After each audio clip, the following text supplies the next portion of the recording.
Hello and welcome to Vibra Finance. My name is Lindsay, and today we have Mr. Brandon Joe Williams joining us. Money, lies, and law, and we are exposing the hidden game. Before further ado, please let me introduce Mr. Brandon Joe Williams. Hello, hello. Thank you so much for being here. Let's start with I don't know if I could do your introduction justice because you are a man of many skills, and those skills are wide and ranging. And the one that we're going to focus on today is a skill that you've been picking up for quite a few years now, but you're really like speedier than most. So if you could tell us, like, I don't even know if I would justify it with saying that your journey into UCC, but if that's where you'd like to start, that would be awesome. Yeah, sure. Let me just adjust this camera real quick. Yeah. Yeah, so UCC. So you have a finance channel. So have you guys talked about the UCC before, or kind of where are you at with that?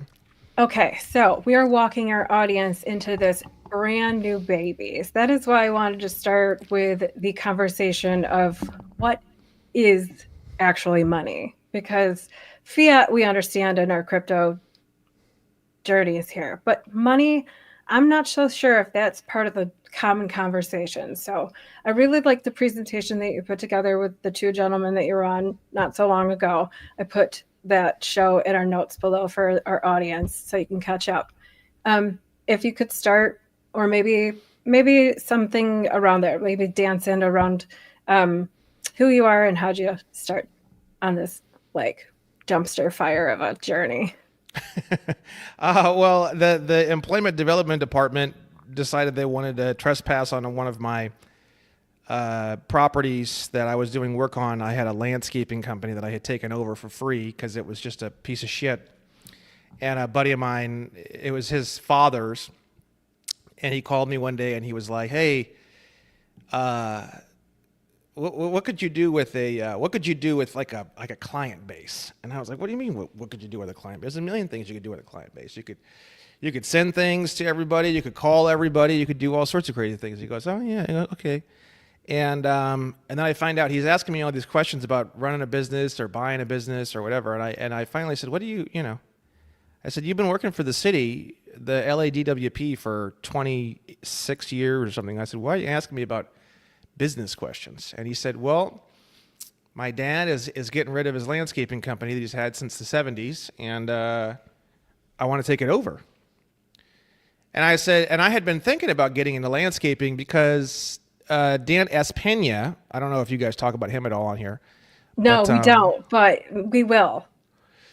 I mean, in terms of finance, he's one of the most important people you could ever be talking about. I mean, he's pretty much the QLA method. Just to do a little side curve off my story, the QLA method, the quantum leap advantage method, that's developed by Mr. Dan S. Pena, who used to be called the $1 billion man, and now he's called the $1 trillion man or something like that.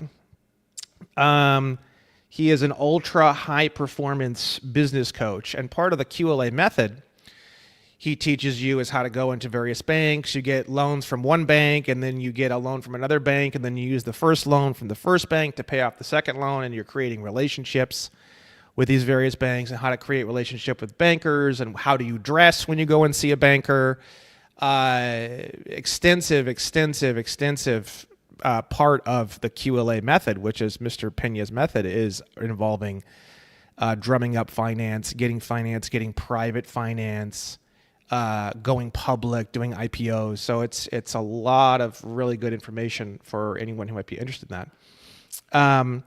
But going back to my story, so Dan S. Pena says that whenever you're going into business, the higher the profit margins are, the lower the risk is in terms of going into a business, right? And he mentioned that the best three things that you can possibly get into if it's your first time running a business, number one is mobile home parks, number two is landscaping companies, and number three, I forget what the third one was off the top of my head, but he says it a million times, as far as I forgot. But if I remember, Storage.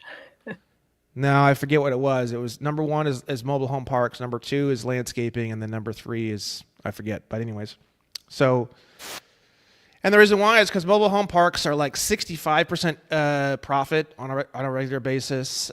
Landscaping is 50 to 55% profit on a regular basis. And then I forget what number three was, but it was also extremely high, obviously. And so I was already kind of thinking about wanting to get into landscaping. And then this whole landscaping thing kind of fell on my lap. And then my best friend at the time was doing sales and design at a landscaping company. So a different one, obviously. And he had just quit that job because he was so pissed off about how they ran the place. It was so mismanaged that it really irritated him to the point where he quit. So he was actually unemployed at the time. So all the stars kind of aligned to get this landscaping thing off the ground really rapidly, which we did. But during that time period, the big bad wolf was the employment development department. And while we were trying to stop the burning building, of which was the landscaping company, I had gotten things pretty much under control, and then turned around a corner one day, and then bang, there was the employment development department, right? So they decided they wanted to show up on a job site and cook up this $65,000 bill or whatever it was. And then they started to aggressively pursue me about it and have me fill out documentation regarding revenue streams and all this kind of goofiness. And so I was very scared. I didn't know what was going on. I didn't understand any of this stuff. So I went to some accountants and some lawyers, and I said, what do I do with this? And to my extreme surprise, they all told me that I should make a payment plan. And I was thinking in my head, you guys are going to school for 6 to 8 years. You guys are, in terms of the attorneys, you guys are getting licensed by this whole organization called the bar and all this stuff. And there's all these certificates and all this paper and all this goofiness. And the best you can do is make a payment plan. That's kind of when the facade of, accountants and lawyers actually know what they're doing, started to kind of, shall we say, break or spider. Let's say it's like that the first big crack in the windshield for me was that time period, because I always thought that accountants and lawyers actually knew what they were doing. They had their suits and they had their briefcases and they had their papers and they had their folders, and I thought that they knew what they were doing. And come to find out, that was my first huge wake up call of like, why are you unquestionably trusting these people? They obviously have no clue what they're doing, right? So once that started to occur, I decided I was going to have to do something myself, because I had two very close friends in the company, and I really wanted the company to do well. And making a payment plan, that was just ridiculous. I'm not going to pay for extortion. Just not going to happen, period. End of story, right? So I decided to start. I had a friend of mine who had been trying to tell me about all this crazy legal stuff for a long time, and I always told her she was crazy. I didn't want to have anything to do with it, and it was scared the hell out of me. But this was a point where I finally decided that the fear of the EDD was larger than my fear for whatever. Couldn't even have been really, I couldn't even have described what it was I was really scared of. I was just scared in general, right? So because of the situation, I went and saw a friend of mine named Nancy Kramer, and she explained things to me and explained some basic information that I did not have. And that is sort of what essentially started everything. And then I came home, and I was still very uncomfortable, very scared. I decided I was going to read every book on the subject that I could possibly find, which is typically how I like to do things. If I'm interested in the subject, I'll just get everything I possibly can on that subject and just read all the books available, pretty much, generally. Like, for example, Dennis Pena's book. I've read or listened to the audiobook version of that, which you can get for free on his website, probably, 30-something times, which there's only 2 books I've ever read more than once. Dan S. Pena's, it's called Your First 100 Million, and Zan Perian's The Alabaster Girl, which are the 2 greatest books ever written by anyone at any point in time, ever, by far.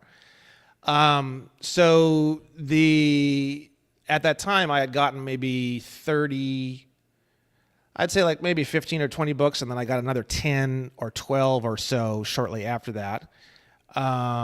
And yeah, I had read all of those between September of 2021 and March of 2022. And then I decided I wanted to create a website that is sort of like a boiled down version of all the most important parts of what I had been learning in one website for free in text form. And that is when onestupidfuck.com was born on March 14th, 2022, which originally just had the State National Theory page, which was just a 37-point text-only website. It was essentially like a book, a written book. And it contained a lot of the information that I had been culling from all these different books. And then between January and March, I had written or rewritten or expanded that, probably 150, 200 times before I actually posted it. And then once I posted it, it went through hundreds and hundreds of additional edits and expansions over the years. And then July 2nd of 2022, I released the free contract killer course, the first version, which is where I took each of the individual sections of the State National Theory page, and I made a video for each individual section, basically. And then fast forward to now, we've got a 2.0 course that came out on August 18th, 2024. And 3.0, it's looking like it's probably going to be later this year. So that's going to be a whole nother ball game in terms You are a of, machine. yeah. So yeah, and the State National Theory page has been rewritten or expanded, hundreds and hundreds of times. But nowadays, I'll go in there and do I'll look through all of it and make corrections or edits or expansions like once a year these days. I don't really do it that often. And the reason being is I go on shows like this probably 2 to 4 times a week. So there's no lack of information for people to get their hands on.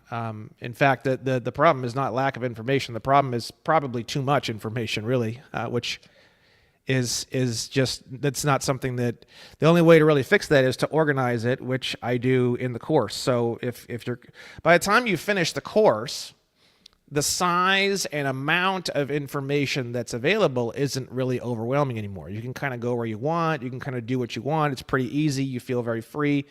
If you haven't done the course yet, then you find yourself basically in this like sea of information, and you can't figure out where to go, and it's very confusing. So I have the course. The course is sort of like the first step, and then by the time you finish the course, you're sort of then kind of released. You're sort of free to kind of consume.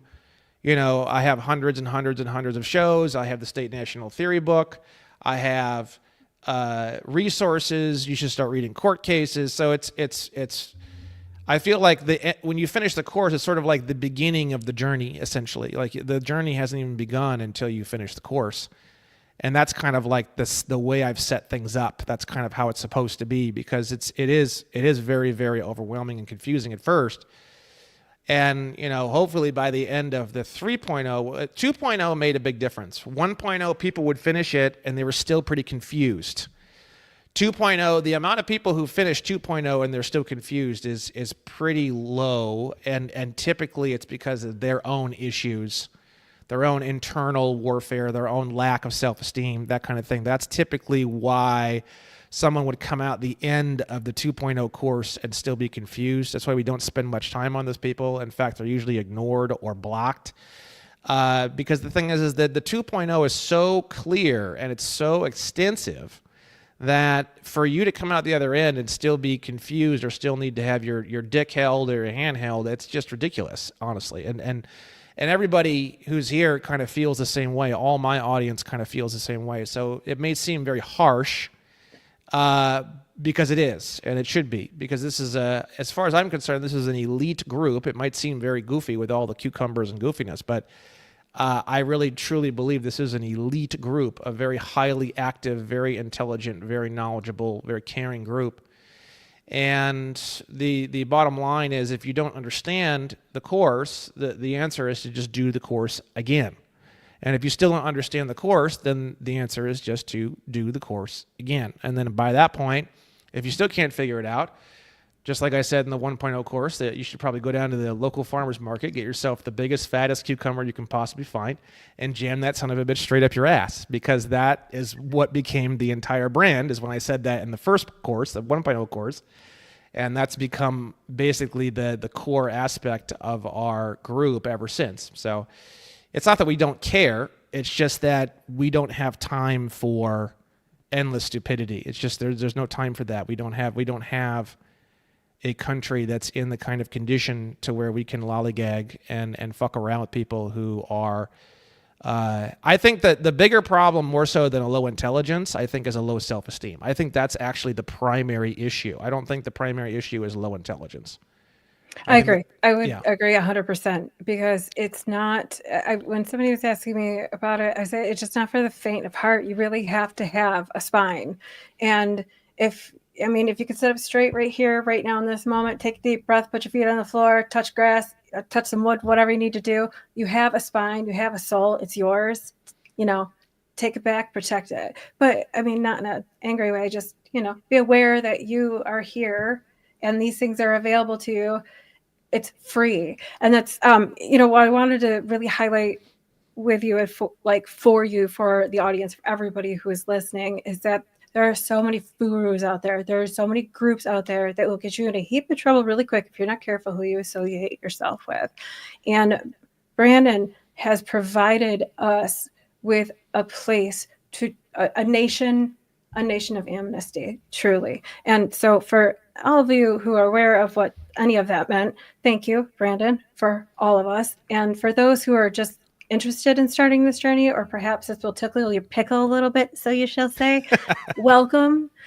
Because I wasn't kidding. You guys are gonna need to put your seatbelts on and buckle in. Once he gets rolling, it's just an absolute mind blowing. If you think crypto blew your mind, if you think Richard Hart blew your mind with his streams and his knowledge, this man is going to flip the script, because he's going to actually show us how to turn on the infinite for both sides of that situation, because there's not really two sides of this fence, right? Like, you can't straddle, you can, like, some people straddle both sides, so to speak. I'm going a little deeper than most of our audience would understand what I'm meaning right now, but straddling both sides with the private, the public, it's hard to do. So encouraging more people to step into their own and empower themselves is where this journey truly begins. You are worth it. Yeah. Yeah. Self-esteem. Without self-esteem, this is going to be a really, really, really hard journey. I think this journey can ultimately build self-esteem, I suppose. Yep. I don't think that it couldn't. I don't necessarily think it's the greatest avenue for that, if that's specifically what you need, but it's definitely not the worst either. If you're looking to have infinite money, I think it's definitely the only path. But if you're looking to have increase your self-esteem, there's many avenues that may be better, but it's not the worst. I think it's a great crash course, because if you can't make it through this, like, homie, you can't make it through life. Let's be Yeah. serious. Like, Yeah. you're going to be dependent on dependent on dependent on dependent. And that's like our Vibra Finance, our true like home is Vibra Farm, Vibraville, so to speak. I'm not there yet, but learning through you, someday it will be official. So anyway, back to like, just this is a journey of owning your own, knowing your own, and truly empowering yourself. And you are laying it on the plate in a way where it's not only digestible, you're not charging people for the information that you're following that model, which is how I structure, the CEO of Vibra or Finance here is Adam. I am the COO. So I wanted to structure our business in a way that truly embodied that model of give, give, give, give, give. And then if you need extra help, you need my time, then you can compensate for my time. But until then, like, we'll tell you what we need. We'll tell you what you need to know here. Right. Yeah, it's the Dan S. Pena model. That's where I got all this from. The Dan S. Pena model. That's what it is, right? So The Dan S. Pena model is literally quoting him many, many times saying, the best part about giving everything away for free is I don't have to deal with you stupid fuckers. Literally. It's exactly what he Right. says. And He if says that somebody's out over and over and over, and he says things, for example, like whenever he has the castle, his once a year castle seminar. I believe it's once a year. It could be more now. I haven't really. I was consuming his content all day, every day for about 4 years, between the years of like maybe 2017 and 2021, and then since then I haven't really consumed much of his content. I was essentially obsessed all day, every day, listening to Mr. Pena. So I'm kind of disconnected after 2021, but even at the beginning of his council seminars, he would say, welcome. He'd say, you're all fucking idiots. You're all fucking retarded. He's like, everything that I'm going to teach you during this week is all shit that you could have gotten on my website for free. But instead, you decided to pay me and you came here because you're desperate pieces of shit, essentially. He's just like very. So, that was his model. His model is if I give everything away for free, I don't have to deal with customer service. I don't have to answer your questions. I don't have to deal with your stupidity. I don't have to do anything. And then if you want to go to the castle, it costs 35, I think, thousand now to go to the castle, which to me, that's like nothing. That's like pennies to go to the castle for Mr. Pena's seminar. And it's also pennies to him. I don't think $35,000 is much of anything to him. That's like free for him. Yeah. So, it's the same model. It's free all the way to the top. And then the top is mind-bendingly expensive. And it's been very good to me. I mean, it's the low stress model. Even Mr. Pena says it's the low stress model because you wind up with just a few really, really, really high paying clients. And as, if you study a lot of the books from my other favorite dude, his name is Mr. Dan S. Kennedy. He's my favorite when it comes to, price structuring, marketing, sales. He's the best. Like, anything that he writes or anything that he has personally stamped with his approval, which are actually other authors that he has helped write books for, and then he stamped his stamp of approval on those books. Those are also phenomenal books. For example, the best sales book I ever read in my life was actually written by a woman, and it was a woman that Dan S. Kennedy pushed to write the book, and the book's not even in print anymore, which I think is an absolute shame. It's a book called Uncensored Sales Strategies by Sidney Biddle Barros, and it's the greatest sales book that's ever been written. And the reason why the book even exists is because Dan S. Kennedy thought that her story and her knowledge was so important and so valuable that he said, I'll design the book, I'll help you write it, and I'll put a forward in it, and I'll even promote it. And she agreed to it, and the book exists because of Mr. Kennedy, and then for whatever reason, it came out of print, last I knew, which is insane. But but basically, Mr. Kennedy says that, the more you charge people, the easier they get to work with.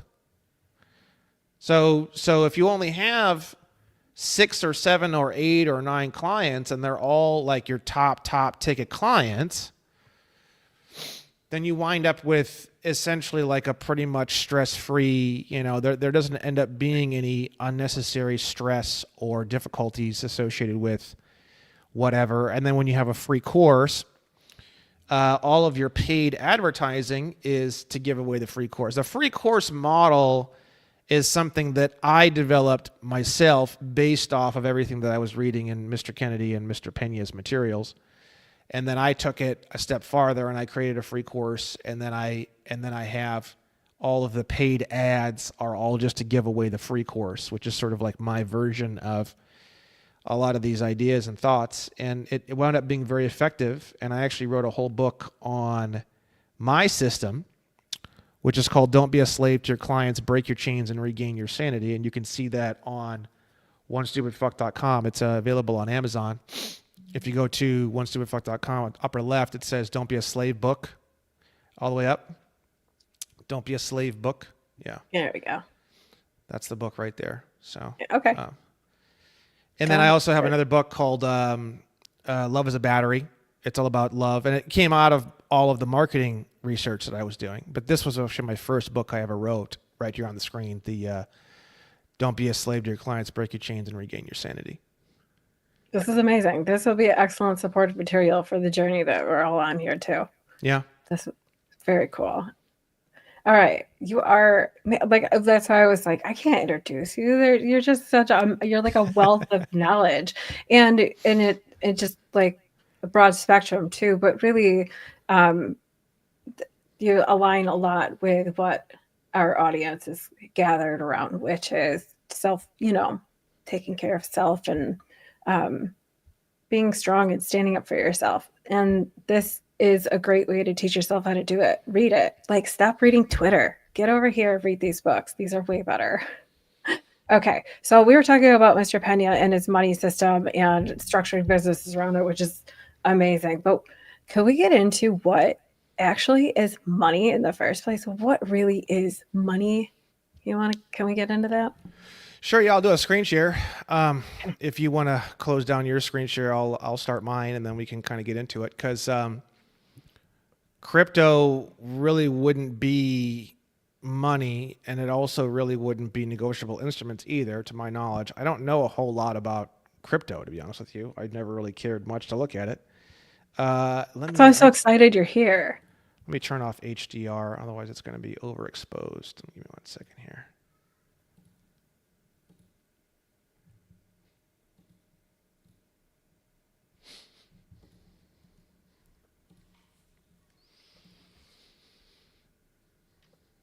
I'm not seeing the. I know. Hold on 1 second. Can you still hear Oh, me? yeah, okay. Oh, yeah, I can hear you. Okay, good. I'm just impatient. That's all. I had to turn off HDR because it was overexposed real bad. I think I'd be okay now. There we go. Okay. Okay. So money, right? If we go to my website and we go to the definitions here, we got a couple definitions. One comes from Article 1, Section 10 of the Constitution. No state shall make anything but gold and silver coin a tender in payments of debts. And then this is the definition of money from Black's Law Dictionary. An usual and ordinary acceptation. It means gold, silver, or paper money used as circulating medium of exchange and does not embrace notes, bonds, evidences of debt, or other personal or real estate. What's in our pockets typically is Federal Reserve notes, and you can see here it says here does not embrace notes. Okay. So if we go to what was the original definition of a dollar from the Coinage Act of 1792, I believe it is.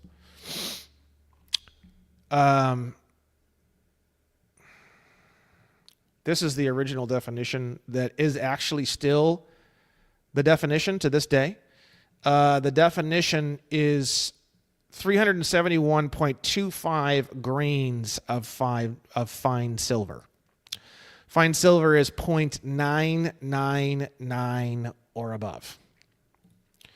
Gold coins weren't originally part of the definition. When were gold coins legally added in as money into the Coinage Act in America? Oh. I was like, oh, I was going to say something. I was like, so close. I'm like, pop quiz time. Oh, I froze. I thought it was a little bit later than this, but yeah, it looks like maybe I was wrong. We have a eagle, a half eagle, and a quarter eagle. The eagle was $10, so that would have been 10. Let's see here. What was the original definition of a dollar in terms of gold coins from the Coinage Act of 1792?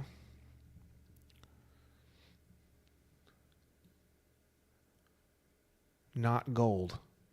Okay, that's what I thought.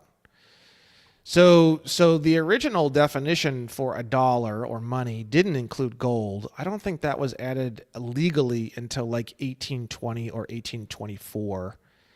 I would have to do a little bit more history search on this to totally get this, but I have memorized this. This is for sure. It's 371.25 grains of fine silver.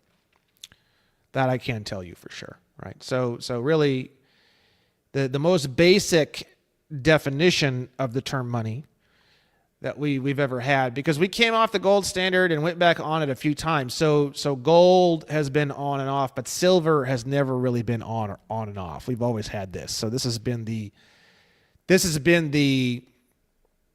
core of the core of the core of the core of the definition of money since our inception, and even in other countries and stuff far beyond that. So the answer to a dollar is 371.25 grains of fine silver in coin form. And so that is what they're talking about here. And it does not embrace notes. So it means that what's in your pocket, what's in your wallet would be notes, Federal Reserve notes. Those would not be... that's not money. We can see that very, very clearly in UCC 3-102, subject matter. This article applies to negotiable instruments. It does not apply to money. So what is in your pocket, these Federal Reserve notes, or what is being transferred when you use a credit card, or what is a check, or what is pretty much anything and everything that you are going to be experiencing or transferring on a daily basis since the day you were born till the day you die, pretty much everyone since 1933. The answer to that question is negotiable instruments. What's in your pocket is a negotiable instrument, and that term is defined in UCC 3-104. UCC stands for the Uniform Commercial Code. Article 3 is the entire article. It's the Bible of negotiable instruments. So if you're looking to learn everything under the sun, moon, and stars as regards to our financial system, not money. We're not talking about money, but we're not talking about crypto either. We're talking about negotiable instruments, which is credit cards, bills, Federal Reserve notes, that kind of thing is what we're talking about right now, right? So a negotiable instrument means an unconditional promise or order to pay, and then it goes on and on and on, but we don't really need to go into all that, really. You just need this is all you really need. You can come in here on your own time, and you can go down and see that this goes on and on and on, and there's all sorts of good things, right? But really, it's just very simple. There's just two things that make up negotiable instruments. We have an unconditional promise to pay and an unconditional order to pay, right? So if you ask what's in your wallet, right? What's in your wallet is a Federal Reserve note. The word note is used to describe a promissory note. That would be the one end of the conversation, because we have two ends. We have the unconditional promise and the unconditional order. So which one would a note be? It would be the unconditional promise to pay, right? And we can see more information about that, let's say, for example, in UCC 9-307. Because if a Federal Reserve note is an unconditional promise to pay, that means that there's two parties on the note. There's the debtor and there's the creditor, right? So UCC 9-307 gives you all the information about the debtor on the Federal Reserve note, right? And if you scroll down, it gives you some information about the debtor. And one of the most shocking pieces of information about the debtor is the subsection H. Location of United States. The United States is located in the District of Columbia, right? So you find out that it's actually just a negotiable instrument. The debtor is United States, and the United States is located in the District of Columbia, right? So Federal Reserve notes are basically, and if we go to my website and we go to the case law resource page and we type in Federal Reserve, we can see what the Ninth Circuit says about the Federal Reserve. This is a case called John L. Lewis versus United States of America. It's from the Ninth Circuit Court of Appeals from 1982.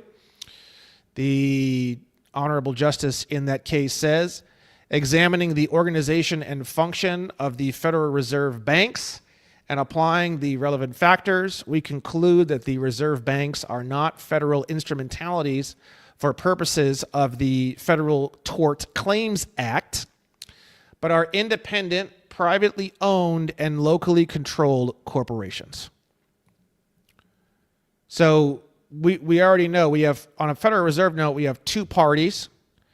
One party is an independent, privately owned, and locally controlled corporation called Federal Reserve, which is not federal at all, because if it was federal, if it was a federal agency, it would fall under the FTCA. They're saying it does not fall under the FTCA, meaning it's not a federal anything. And it is nothing more than an independent, privately owned, and locally controlled corporation. And then the other party on the note is called the United States. That party is located in the District of Columbia. And this is the basic composure of the promissory note called a Federal Reserve note.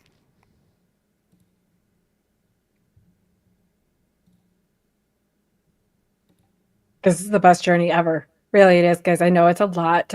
It's a lot because all these things that he's throwing out there, the more you learn through this journey, the more you read, the more you listen, the more you take action through just even engaging in conversation, this flow chart flows like water. After you put this together, I was like, oh, I actually have ordered blueprints of it. They're coming soon. So excited. Seriously. I love it. It's like it's going to be wallpaper because it really is that just easy to go through once you tune in.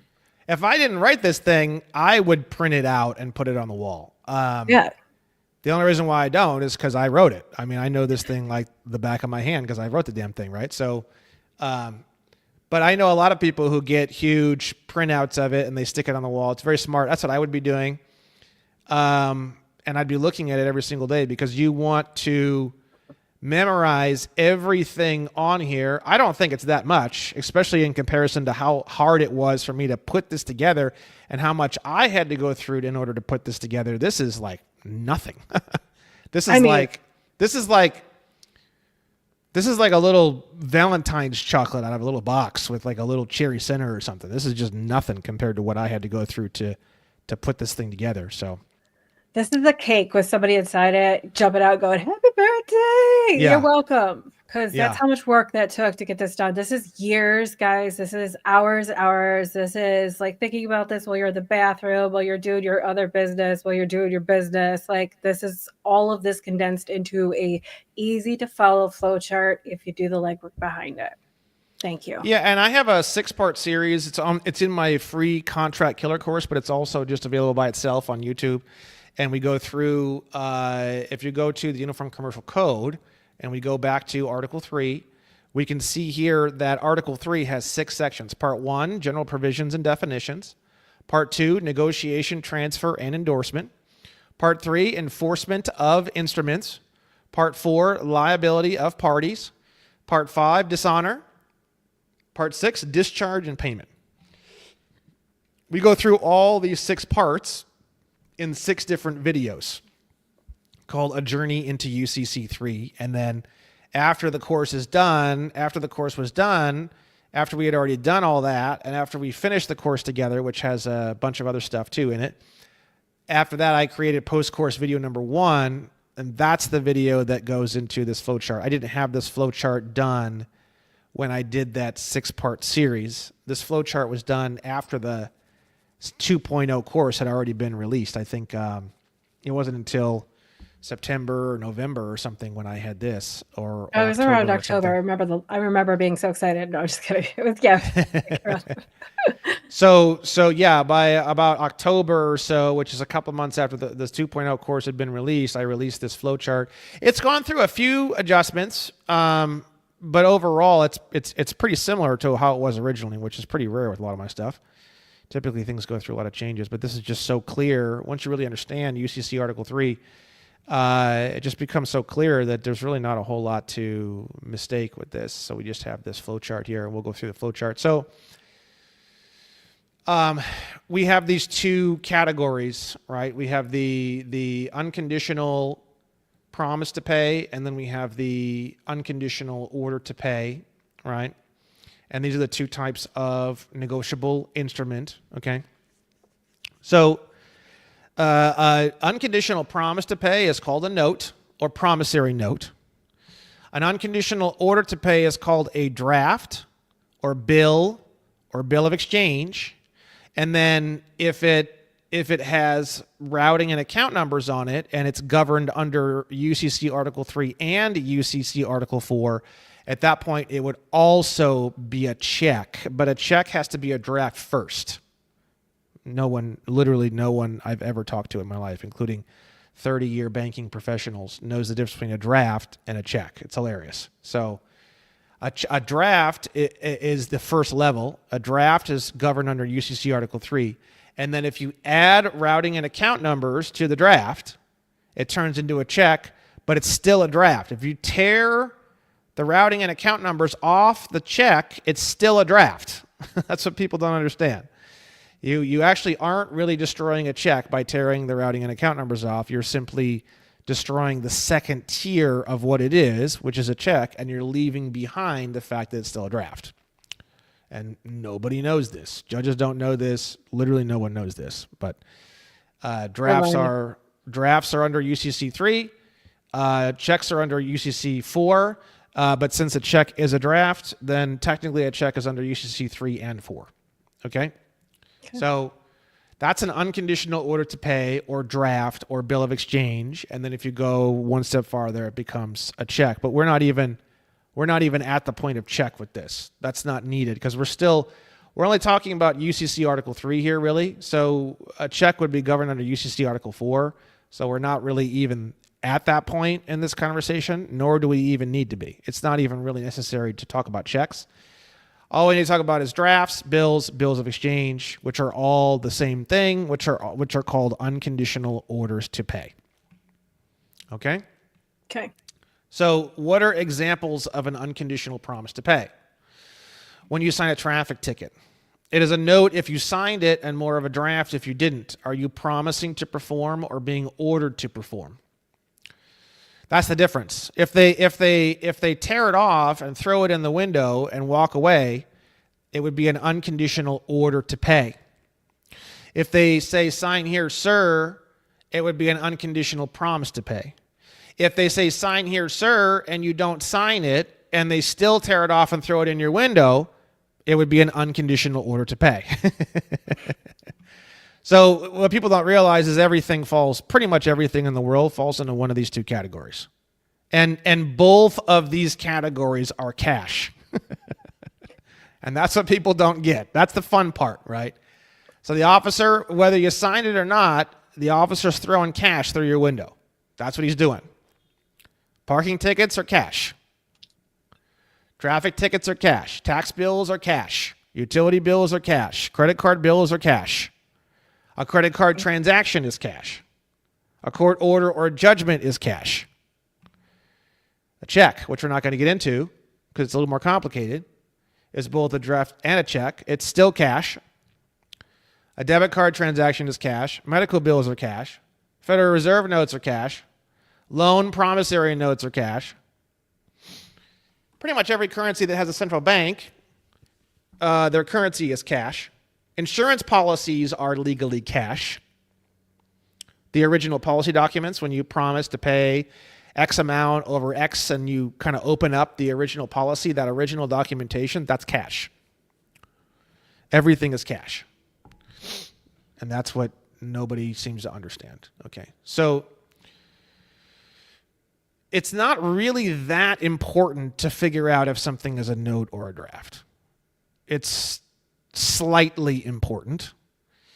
Being able to recognize if it's a draft or a note, I suppose, is slightly important. But really, everything is one of the two, and they both kind of operate the same way. So, like, the easiest way to say it is just The easiest way to sum up all of this information in a few words is just literally everything is cash, and you just don't know it. Everything is cash. They're sending you cash. You're sending in other types of cash, abandoning the original type of cash that they sent you. The cops pull you over. They give you cash. Parking tickets are cash. So it's just some parking person in a little yellow vest, and they're just sticking cash underneath your window wiper. Everything is cash. Your utility bills, when you get your bill at the end of the month, and it's electricity and water, that bill is cash. If you go to the hospital and you come out and they send you a $50,000 bill, they just sent you $50,000 in cash. They paid you to go to the hospital. They paid you to illegally park. They paid you to speed in a vehicle. If you speed, you get paid. If you park illegally, you get paid. If you use your credit card, at the end of the month, they're sending you a bill. That bill is cash. You're getting paid to use the credit card. Okay, so now we're gonna, but now coming down from that, which is like the eagle eye view. I hate to interrupt you because I know you're a flow, but I want to point out early and now that you're not taking away from them, and they're getting paid. Like, all parties are getting paid. Well, it's all cash. Everything is cash. Right. Okay. Federal Reserve notes is just one of a billion different types of cash. Right. Like, America is basically like everyone thinks there's one currency, Federal Reserve notes, when in actuality, there's like trillions of them. There's trillions and trillions and trillions and trillions and trillions of different types of currency in America. And there's new types coming out every single day, all the time. That's the reality. Yep. If someone who's brand new, who's never had a credit card before in their whole life, and they just turned 16 or 18 and they get their first credit card, when they use that first credit card for the first time, they're producing an unconditional promise to pay, which is a note. It's a note under their name. So it would be a Brandon Joe Williams note. And then that note gets converted into a Federal Reserve note. But that note, that Brandon Joe Williams note, when he used that credit card for the first time to buy his coffee or his gas or his cigarettes, he produced the first type of that note available on the market. So at that point in time, he would have introduced a brand new type of currency. And this is happening every single day, and it's happened, millions or billions or trillions of times. So when you understand that, for example, when Edison sends you an unconditional order to pay, that's actually an Edison draft. It's actually an Edison cash. When Officer Jones, on behalf of the city of Glendale, gives you a ticket through a window, he's giving you City of Glendale note. It's a currency that's produced under the person, because person includes individuals, estates, partnerships, associations, companies, corporations. For people who are brand new to all this information, we should definitely look that up for just a moment. You'll see different definitions everywhere, right? For example, in the tax code, I really like this definition here. The term person shall be construed to mean and include an individual, a trust, estate, partnership, association, company, or corporation. If we go to 8 U.S.C. 1101, this one is quite a bit more shocking. This one has to do with nationality and aliens. This one is also a huge part of the passport system. So if you look at the definition of the word person in Title 8, it's really shocking because while I'm reading this definition to you, you have to think in your mind that the definition of the term person is who a passport can be issued to. So the term person means an individual or an organization. The definition of organization is also defined in 8 U.S.C. 1101 in subsection A28, which if I click here, it'll go right to it. The term organization means, but is not limited to, an organization, corporation, company, partnership, association, trust, foundation, or fund, and includes a group of persons, whether or not incorporated, permanently or temporarily associated together with joint action on any subject or subjects. So technically, this podcast right now, as we speak, is legally a Title VIII organization. A Title VIII organization for the purposes of nationality and alienship, or aliens, is a person. If we were to give a name to this exact and specific podcast that we are currently having right now as we are speaking, that person that we just named could go and get a passport. So the term person is really, really wild. Okay, obviously. Yeah. So what the first time you hear it, it's like you really have to go through. If that's the first time you've heard that, guys, then please replay it and really digest that. Because when you start reading signs out there, you're gonna be like, "Who are they? Who's in the elevator with me?" So you'll start seeing it. If you go to, I just wrote a whole page on this called A Treatise. If you go to williamsandwilliams.com, I'm actually still working on it. It's not even done yet. I actually just started writing this, a treatise on the word person, right? And I don't know how long it's going to take me to finish it. It's quite a bit, but I think I still have quite a ways to go. But basically, the word person or persons became more common around the Dred Scott versus Sanford case, which is 1871, right? And you can see that here. They're talking about released slaves or slaves that have been released through manumission, but they were slaves at one point in time. That's what Dred Scott versus Sanford was all about. And if you see here, the Honorable Justice Taney, I think his name is Taney, wasn't it? Robert Taney, Justice Taney, Dred Scott. Let me see here, Justice Roger Taney. Yeah, Roger Taney. So this is from Roger Taney. He says, the question before us is whether the class of persons described in the plea and abatement compose a portion of this people and are constituent members of this sovereignty. And I have the quote where he's talking about that from the earlier quote here. The words people of the United States and citizens are synonymous terms and mean the same thing. They both describe the political body who, according to our Republican institutions, form the sovereignty and who hold the power and conduct the government through their representatives. They're what we familiarly call the sovereign people, and every citizen is one of this people and a constituent member of this sovereignty. And then in relation to slaves and released slaves, having just said that, Mr. Taney then says, the question before us is whether the class of persons described in the plea of abatement compose a portion of this people and are constituent members of this sovereignty. And then here's the slammer. We think they are not. And that they are not included and were not intended to be included under the word citizens in the Constitution, and can therefore claim none of the rights and privileges which that instrument provides for and secures to citizens of the United States. On the contrary, they were, at that time, considered a subordinate and inferior class of beings who had been subjugated by the dominant race and, whether emancipated or not, yet remained subject to their authority and had no rights or privileges, but such as those who held the power and the government might choose to grant them. So nowadays, everything is persons. The California Vehicle Code is persons. You don't see the word people anywhere. The reason why that is because when they say, for example, the term person means an individual and an organization, they never define the word individual for a reason.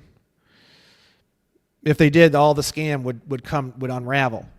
The word individual means essentially a black slave of African descent. It means that the actual term, the legal term, would be Negro. And the legal term Negro has a specific definition, right, which I cover in this treatise, right? So if we go down and we look up the legal definition of the word Negro, originally you have to look up the definition of free white man. That was the original definition for a citizen from the Naturalization Act of 1790. That has an extensive definition, which we can get into for just a moment. This is the definition of free white person. These are the two definitions that I was able to find, and it goes through each individual culture as to which one would be included and which one would not be included, right? And then if we go down to essentially the word Negro, which is essentially the legal term for the slaves that were persons, we go down to the legal term Negro, which is on here somewhere. Let me just look for it for just a moment.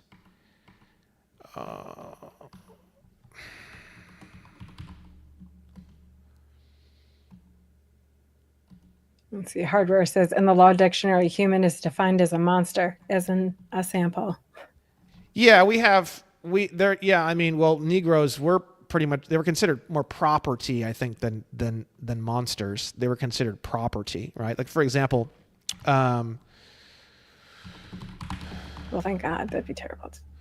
So if we read, let's go ahead and just read this quote real quick, and then we'll get into that for just a moment, because it is important to know for UCC, because free white people have nothing to do with the UCC. That's what also makes it confusing. Where, like, for example, for me to use the UCC, I actually have to use some sort of corporate entity in order to interface with the UCC, because I'm not a Negro. So the thing is that I wouldn't actually be part of the definition of the word person. I wouldn't be a part of the definition of the word individual. So because I have no standing involving the UCC, I actually have to use some sort of corporate person in order to even interface or use the UCC. So it's important to know all this information, right? So here's another quote from Mr. Taney. They're talking again about the Dred Scott versus Sanford case, talking about a free white person is part of the people of we the people from the Constitution, whereas Negroes are not. They're persons. They're an entirely different class. Okay, so in this case, if you read Dred Scott versus Sanford, they go into excruciating detail of all about slavery, the different areas, laws of the different areas, laws in the different territories, laws about how white women cannot marry black men and what will happen, laws about how black men can't even congregate in public except in certain areas, and even in those certain areas, it's only certain times of the week or day. They go through laws talking about where if a black man is emancipated and leaves a slavery area and he's in a area where slavery is not a part of it, and something illegal were to happen, how does that interface with where he came from? How does that interface with his previous owners? How does that interface with his citizenship? It's a very extensive court document, and it's probably the one of the most important breakdowns of any court case that's ever happened in the entire history of our entire country, right? So Mr. Taney says, in the opinion of the court, the legislation and histories of the times and the language used in the Declaration of Independence show that neither the class of persons who had been imported as slaves nor their descendants, whether they had become free or not, were then acknowledged as a part of the people, nor intended to be included in the general words used in that memorable instrument. It is difficult at this day to realize the state of public opinion in relation to that unfortunate race, which prevailed in the civilized and enlightened portions of the world at the time of the Declaration of Independence, and when the Constitution of the United States was framed and adopted. But the public history of every European nation displays it in a manner too plain to be mistaken. They had, for more than a century before, been regarded as beings of an inferior order, and although unfit to associate with the white race, either in social or political relations, and so far inferior that they had no rights which the white man was bound to respect, and that the Negro might justly and lawfully be reduced to slavery for his benefit. He was bought and sold and treated as an ordinary article of merchandise and traffic whenever a profit could be made by it. This opinion was at that time fixed and universal in the civilized portion of the white race. It was regarded as an axiom in morals as well as in politics, which no one thought of disputing or supposed to be open for dispute, and men in every grade and position in society daily and habitually acted upon it in their private pursuits as well as in matters of public concern, without doubting for a moment the correctness of this opinion. And in no nation was this opinion more firmly fixed or more uniformly acted upon than the English government and the English people. They not only seized them on the coast of Africa and sold them or held them in slavery for their own use, but they took them as ordinary articles of merchandise to every country where they could make a profit on them, and were more extensively engaged in this commerce than any other nation in the world. And then here's the last quote. It's a separate quote, a very powerful quote. But there are two clauses in the Constitution which point directly and specifically to the Negro race as a separate class of persons and show clearly that they were not regarded as a portion of the people or citizens of the government then formed. You don't see this word anymore. It doesn't exist in law. You only see this word. And the reason why is because this is all based on the 14th Amendment, and now everything is based off the 14th Amendment. So free white person or white people have nothing to do with literally any of the United States Code, the California Vehicle Code, nothing. Street signs and speed limit signs have nothing to do with white people. The entire country is completely and utterly pure 100% racism. And it's so racist and it's so extensively racist that nobody even knows it. Parking tickets have nothing to do with white people. Car registration has nothing to do with white people. Very little of anything, only a small portion of the criminal codes have anything to do with white people. Traffic stop signs have nothing to do with white people. And in fact, there's many different types of black races that are not legally Negroes, and they get called Negro, and they're not. So it gets even crazier because we go down to the definition of the word Negro, which I have here. People use the term African American and other terms in an attempt to be kind. But what no one realizes, the term African American that's the slave term. That means Negro. African is Negro, right? So we look at the definitions of the word Negro. The word Negro means a black man, one descended from the African race, and does not commonly include a mulatto, right? But the laws of the different states are not uniform in that respect, some including in the description Negro, one who has 1/8 or more African blood. Here's another definition. Term Negro means necessarily person of color, but not every person of color is Negro. There's a lot of races that are not of heavy African descent. Those races would not be Negroes.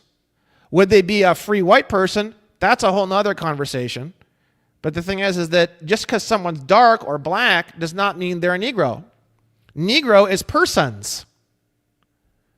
So if you have somebody who's not a Negro and they're also not a white man, they wouldn't be a people and they wouldn't be a persons. There is no term for that whatever. There is no legal term to describe someone who's not a persons and who's not a people, who's not a Negro or a free white man. There's only two terms. Persons is Negro. People is free white man. Everybody else is basically there's no class. So you can ask me, okay, Brandon, if I'm not a Negro and I'm not a free white man, would the stop signs and the criminal code and all these things apply to me? That's a conversation for the courts, because the thing is that I can't answer that question for you. No one's ever brought, to my knowledge, that kind of an argument into a courtroom. And we're going to have this whole Dred Scott slaughterhouse cases thing all over again when people start bringing all this shit into the courts, because it's not my job to try to figure that out. It's the court's job to try to figure all that out, right? But in general, we have two classes. We have the Negro, which is persons, and then we have a free white person or free white man, which would be the people, right? People are above the government. Negroes are below the government. Okay? And that's basically it. And the definition of mulatto is a person that is the offspring of a negress by a white man or of a white woman by a Negro. In a more general sense, a person of mixed Caucasian and Negro blood or Indian and Negro blood. Properly, a mulatto is a person, one of whose parents is wholly black and the other wholly white, but the word does not always, though perhaps it does generally, require so exactly even a mixture of blood, nor is its signification alike in all of the states. And if we go back up, the word Negro means a black man, one descended from the African race, and does not commonly include a mulatto. So let's say you do have somebody that's that was their great-great-grandfather was a slave and was released by the 13th Amendment and given citizenship by the 14th Amendment. If at any point during that lineage there was a white woman involved in that, or a black woman with a white man or something like that, that means that that person would be a mulatto. A mulatto would not be a persons. So the question is, would a mulatto be a people? Well, you have to go back up to the definition of a free white person, and you have to go through all the different cultures that they say. Definition of a free white person, meaning all persons, which also makes it more complicated because they aren't persons. Even they were confused back then of what was going on. Belonging to the European races, then commonly counted as white, and their descendants, including such descendants in other countries to which they have emigrated. It includes all European Jews, more or less intermixed with peoples, now they're saying peoples, of Celtic, Scandinavian, Teutonic, Iberian, Latin, Greek, and Slavic descent. It includes Magyars, Lapps, and Finns, and the Basques, and the Albanians. It includes the mixed Latin, Celtic, Iberian, and Moorish. So you can see here a lot of people are Moorish, and they're talking about a lot of this information. Moorish is specifically, now keep in mind, there's a lot of black people that are Moorish. Their skin is black, but they're legally a free white person. So this whole conversation is not super relevant to UCC Article 3, honestly, but here we are. And the reason why we're talking about this probably is because I'm just in the middle of writing this treatise as we speak. And as far as I'm concerned, coming from a guy who's read a lot of shit, who's read literally everything pretty much he can get his hands on, at least scroll through it, I've never seen anything anywhere that breaks all this information down like this. And the whole point of this whole conversation is the 14th Amendment says all persons born or naturalized in the United States and subject to the jurisdiction thereof are citizens of the United States and the state wherein they reside. Samuel Freeman Miller, who's the person who gave the opinion on the slaughterhouse cases, which is another case that I'm not going to get into right now because it just takes a while, but it's also the case that overturned the Dred Scott decision. He says right in the slaughterhouse cases, the 14th Amendment has nothing to do with white people or state citizens. So what they're actually saying here is all Negroes born or naturalized in the United States and subject to the jurisdiction thereof are citizens of the United States. So the 14th Amendment only has to do with Negroes. And now everything is under the 14th Amendment. Every single city, everything, the California Vehicle Code, anywhere where you see the word persons, that entire body of codes or law only and specifically has to do with Negroes. And nowadays, it's so long since the 13th Amendment, since slavery was abolished, and if someone has sex with a white woman, they become a mulatto, and a mulatto isn't a fucking Negro, how can you even tell or prove who's a fucking persons anymore? How can you even tell who a Negro is anymore legally? If you say, oh, you're a Negro, and I say, no, I'm not, and now you have to prove it, that's what people do. They're stupid, and they do, oh, yeah, I'm of 20% African blood. Well, then you're fucked. Sorry. And I had a guy on YouTube comment on one of my channels. He's like, Brandon, what would you do if you really did have more than 12.5% African blood or whatever? I'd say, well, you've got two choices. You can either get the 14th Amendment or the slaughterhouse cases overturned or thrown out, or honestly, I'd fucking leave. Those are the two. And I'm not saying that as a mean person. I'm not saying like get the fuck out of America. I'm saying if I was a Negro for real, 12.5% African blood, and people knew about it and I couldn't hide it, I would either go absolutely fucking berserk trying to get the slaughterhouse cases overturned or the 14th Amendment removed, or I would literally just pack my shit and leave America. That's the two things. As far as I'm concerned, those are the only two options that a person of 12.5% African blood or above has if they ever have any hope of becoming people.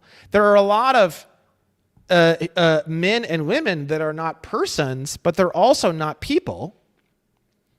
So that's also interesting. They wouldn't fall under the Bill of Rights, and they also wouldn't fall under the 14th Amendment. So people don't realize that this conversation's a little bit more complicated than what people think, because there's a huge class that is completely undefined. But white people that were born in one of the 50 states are not persons, they're people. And anyone of 12.5% African blood or above that were born anywhere in the United States would be persons.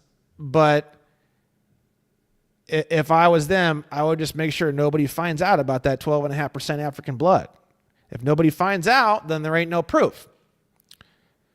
If you're online and you're posting stuff about African culture and African this and African that, you're basically putting a death sentence on yourself. And this is the systemic racism that you see in the police and everywhere else that no one can put their finger on. And the police don't have any clue about any of this, right? But the thing is it's true. African-blooded people, or people who are descendants of released slaves from the 13th Amendment, are persons. They're property. And that's why they're so much easier to fuck with when it comes to the law and stuff like that, right? So what happened was everything under the sun, moon, and stars all got put under this 14th Amendment. If you look at like car registration, if you look at like municipal incorporated municipalities, if you look at like taxes, the Federal Reserve, all of it came after all of this stuff started happening, and it's all under the umbrella of the 14th Amendment. And white people have white people have absolutely nothing to do with the 14th Amendment. In fact, even using the 14th Amendment in court should be illegal for a white person, because white people can't use the 14th Amendment, but they do it all the time and they don't understand it. So essentially, what's happening is that when a white person uses the 14th Amendment in court, they're telling the court they are a Negro. White people can't use the 14th Amendment. White people can't have anything to do with the 14th Amendment. People say, oh, Brandon, due process is from the 14th Amendment. The 5th Amendment has due process too. White people use the 5th Amendment. Negroes use the 14th Amendment. The whole country's split. A United States citizen is also a Negro. If you get into the slaughterhouse cases, you start to see more about that. The term United States citizen, prior to 1873, it just meant a state citizen. So someone would say, are you a U.S. citizen? Yes. And then the next question would be, of which state? California. I understand. There was no such thing as just this blanket U.S. citizen category, right? Until Mr. Miller and the slaughterhouse cases, which I have those quotes here too. In the slaughterhouse cases, he specifically defined that there was going to be this new category. He talks about it here, called the U.S. citizen category, right? And he's talking about the 14th Amendment, that its main purpose was to establish the citizenship of the Negro, can admit of no doubt. And then what else does he say? He says, it is quite clear then there is a citizenship of the United States and a citizenship of a state, which are distinct from each other and which depend upon different characteristics or circumstances in the individual. A United States citizen is a Negro underneath the District of Columbia. A state citizen is a free white person underneath a state. So if someone says, are you a U.S. citizen, to me, I'd look at my skin and I say, what the fuck are you talking about? You can see I'm not black. How can I be a U.S. citizen? You can't be a U.S. citizen if you're white. It's physically impossible. You can only be a citizen of a state, right? And the thing is, you ask me, well, Brandon, I'm not a persons or a people. Well, I don't know. I don't know what the hell you'd be then. I still don't think you'd be a U.S. citizen, personally. I don't know what the fuck you'd be at that point, but that's a whole nother conversation. Okay.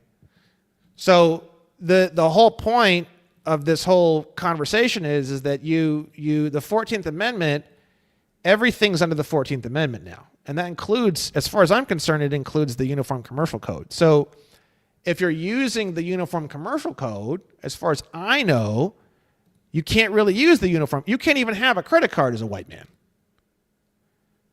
Because the credit card system and the Uniform Commercial Code's all under the 14th Amendment, which has to do with persons, which is why all through the Uniform Commercial Code and everything else, you see the word persons, never people. They aren't talking about people. So what did they have to do? They had to create a sole proprietorship of your name in all capital letters, which is a business. That business is a person under the 14th Amendment. And that's why every time you get a bill or every single time you see anything involving American Express, it's got your name in all capital letters, because they can't put a free white person's name on there, because the whole fucking thing's based off the 14th Amendment, and you as a white man have no right touching the 14th Amendment, and you can't have anything to do with the 14th Amendment. And there was a case in 1868 where they specified this. I just recently learned about this. 1868. It would be, let's see here. There's a case in 1868. I just found it. It's a huge breakthrough. I just put it on here. After Negro, it would be down here. Yeah. So 1886. Santa Clara County versus Southern Pacific Railroad Company 118 US 394. So 1873 is the slaughterhouse cases. That's when we start to break down that the 14th Amendment's for Negroes. Negroes are persons. It's got nothing to do with state citizen, white people. It's got nothing to do with any of that, right? Then in 1886, we have here one of the points made and discussed at length in the brief of counsel for defendants in error was that, quote, corporations are persons within the meaning of the 14th Amendment and the Constitution of the United States, end quote. Before argument, Mr.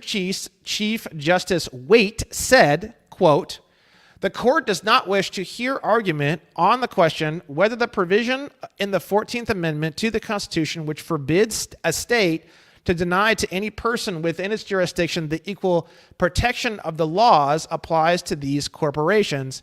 We are all of opinion that it does. And as far as I can tell right now, this is brand new, this is the main point. Before this point, the word person sometimes included corporations, sometimes didn't, right? But after the 14th Amendment, we have this whole new class for the Negroes. And then now what they're doing is they're adding on into that class, which again has nothing to do with white people at all. Corporate fictions have now become, because this is the Supreme Court of the United States. So now it's like, oh yeah, guys, you know, the whole country is in agreement. And every single circuit court and every single state court can start to operate this way because we say so, because we're the big dogs on campus. We are of the opinion that under the 14th Amendment, the word person is hereby expanded clearly to include corporations, which is why we wind up in 2025 with the definition of the word person in the tax code or in Title 8 being the term person shall be construed to mean and include an individual, trust, estate, partnership, association, company, or corporation. The term individual means Negro.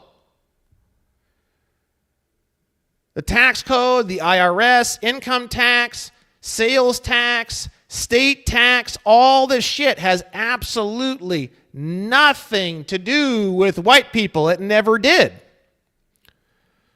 All this stuff is under the 14th Amendment.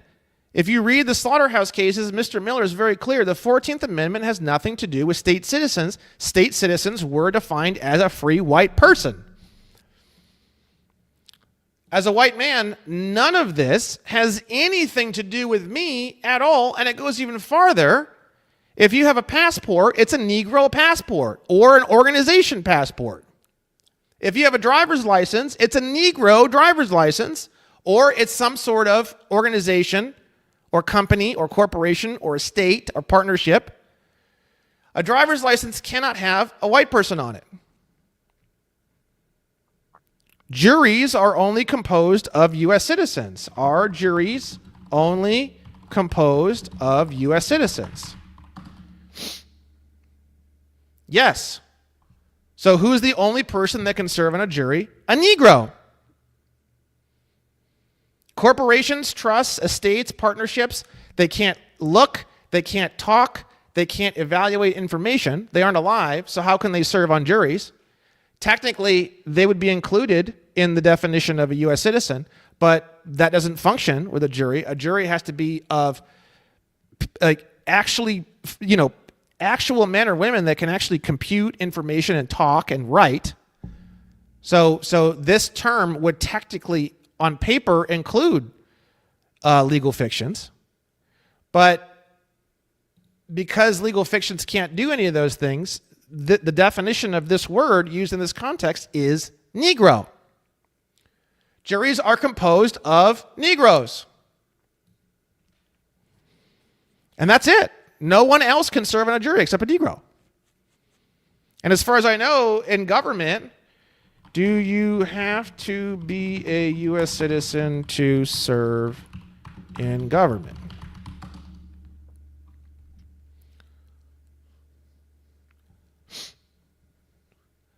You must be a U.S. citizen or national, meaning a non-citizen national.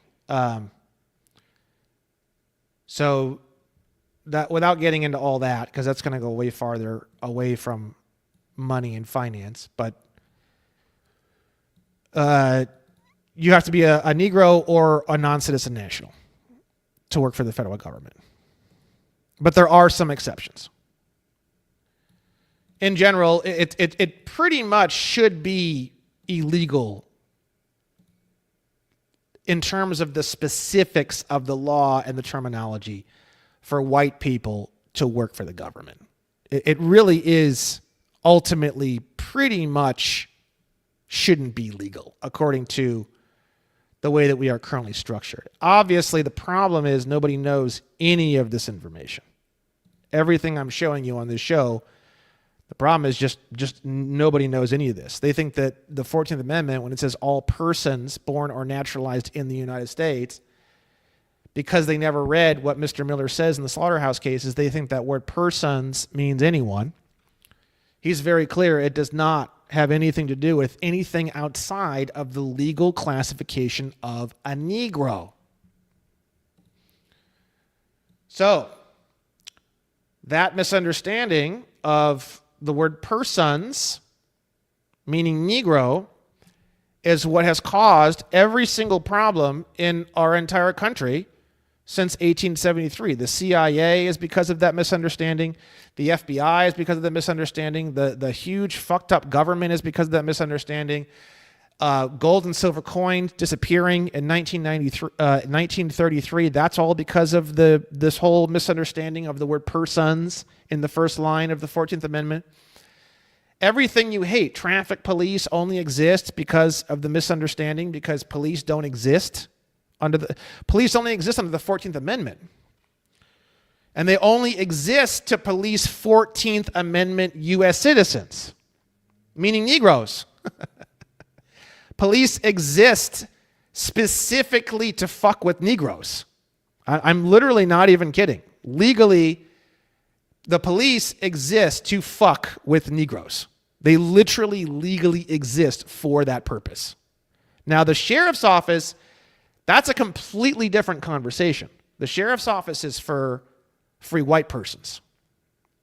So the sheriff's office is for white people. The police is for the Negroes. Everything is divided by state citizenship or federal U.S. citizenship. State citizenship is for the white people, and federal U.S. citizenship, which is governed by the 14th Amendment, is for the Negroes. The problem is everybody is essentially classed now in 2025 as a Negro, except me and like a few other people. On paper, I'm one of the only white guys in the country. And that's the problem. So that's a whole different conversation that we kind of went into because we were on the financials, right? So in order for me to apply this financial information and get into UCC3 and press claims in UCC3, I can't do it as a white man. And a white man isn't the one on any of the credit cards. A white man is not on any of the bills.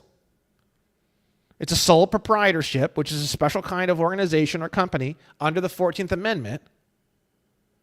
So it's in the same class as a Negro. I say it's Negro. Same class as a Negro. Negro and a corporation are in the same class.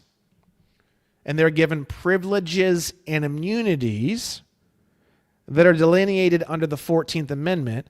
And people who are under the 14th Amendment don't have access to the Bill of Rights, which is the first 10 amendments. That's why you have to have a license to have a business. That's why you have to have a license to drive. If I got a driver's license, I'd be lying under penalty of perjury, telling the government I'm a Negro. I can't have a driver's license.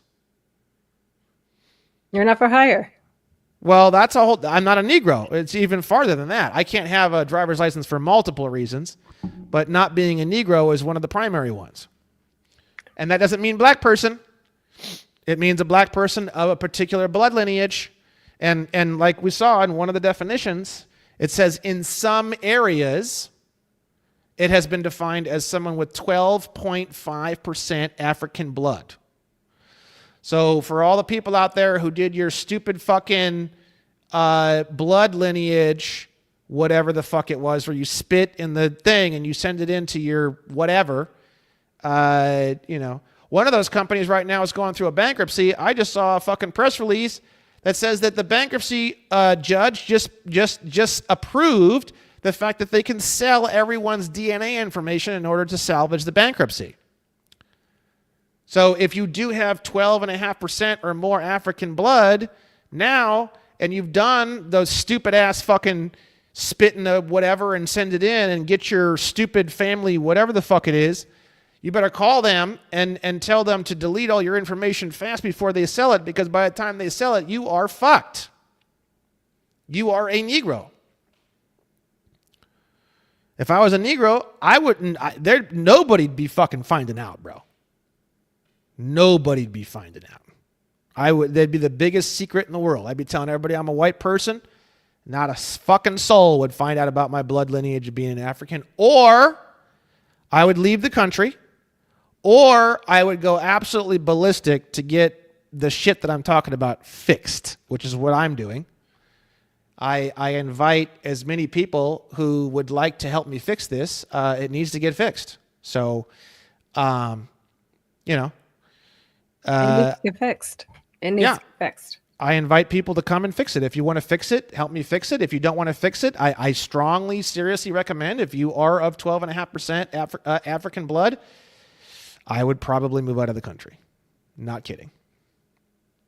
This country is established in a way where you can never, ever become part of We the People.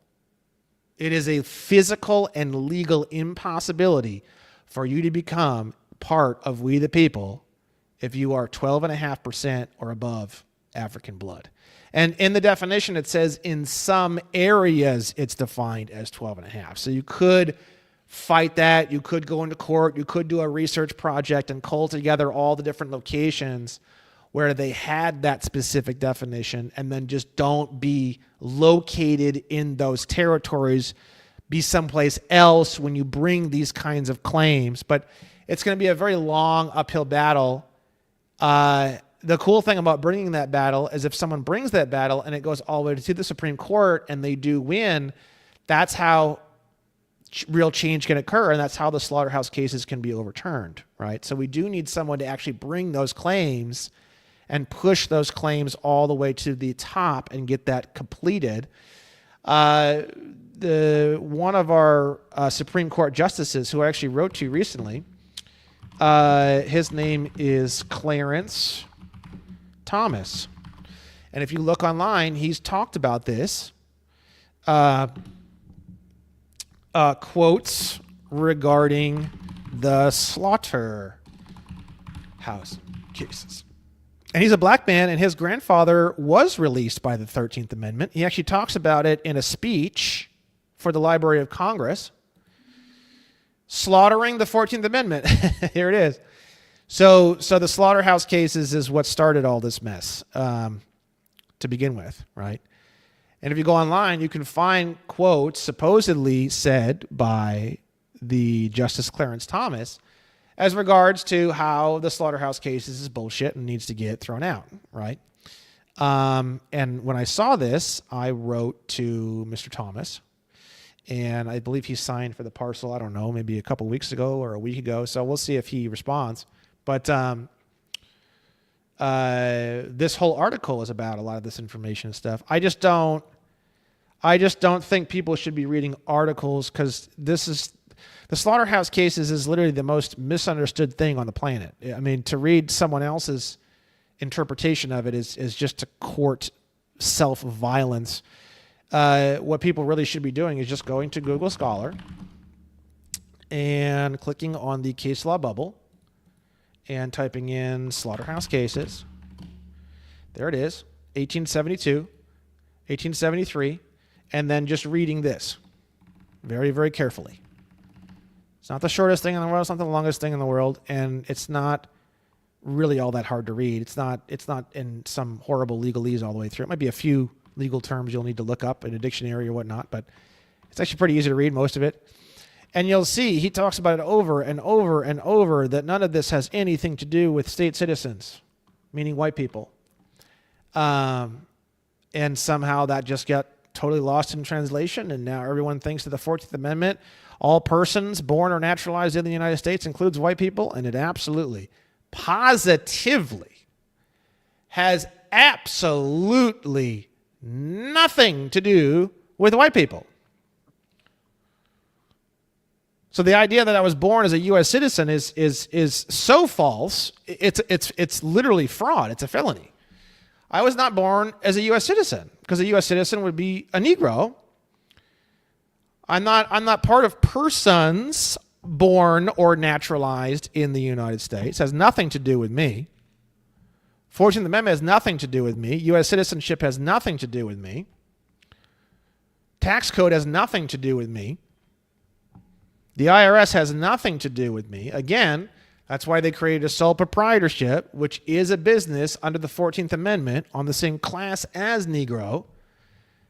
Every time the IRS sends me a bill, it's in that name in all caps, which is a business under the 14th Amendment. Now that they can do. That's legal and that's constitutional. They can't put my name on that document. They can put the name of a business on there. That business just happens to have the same letters as my name.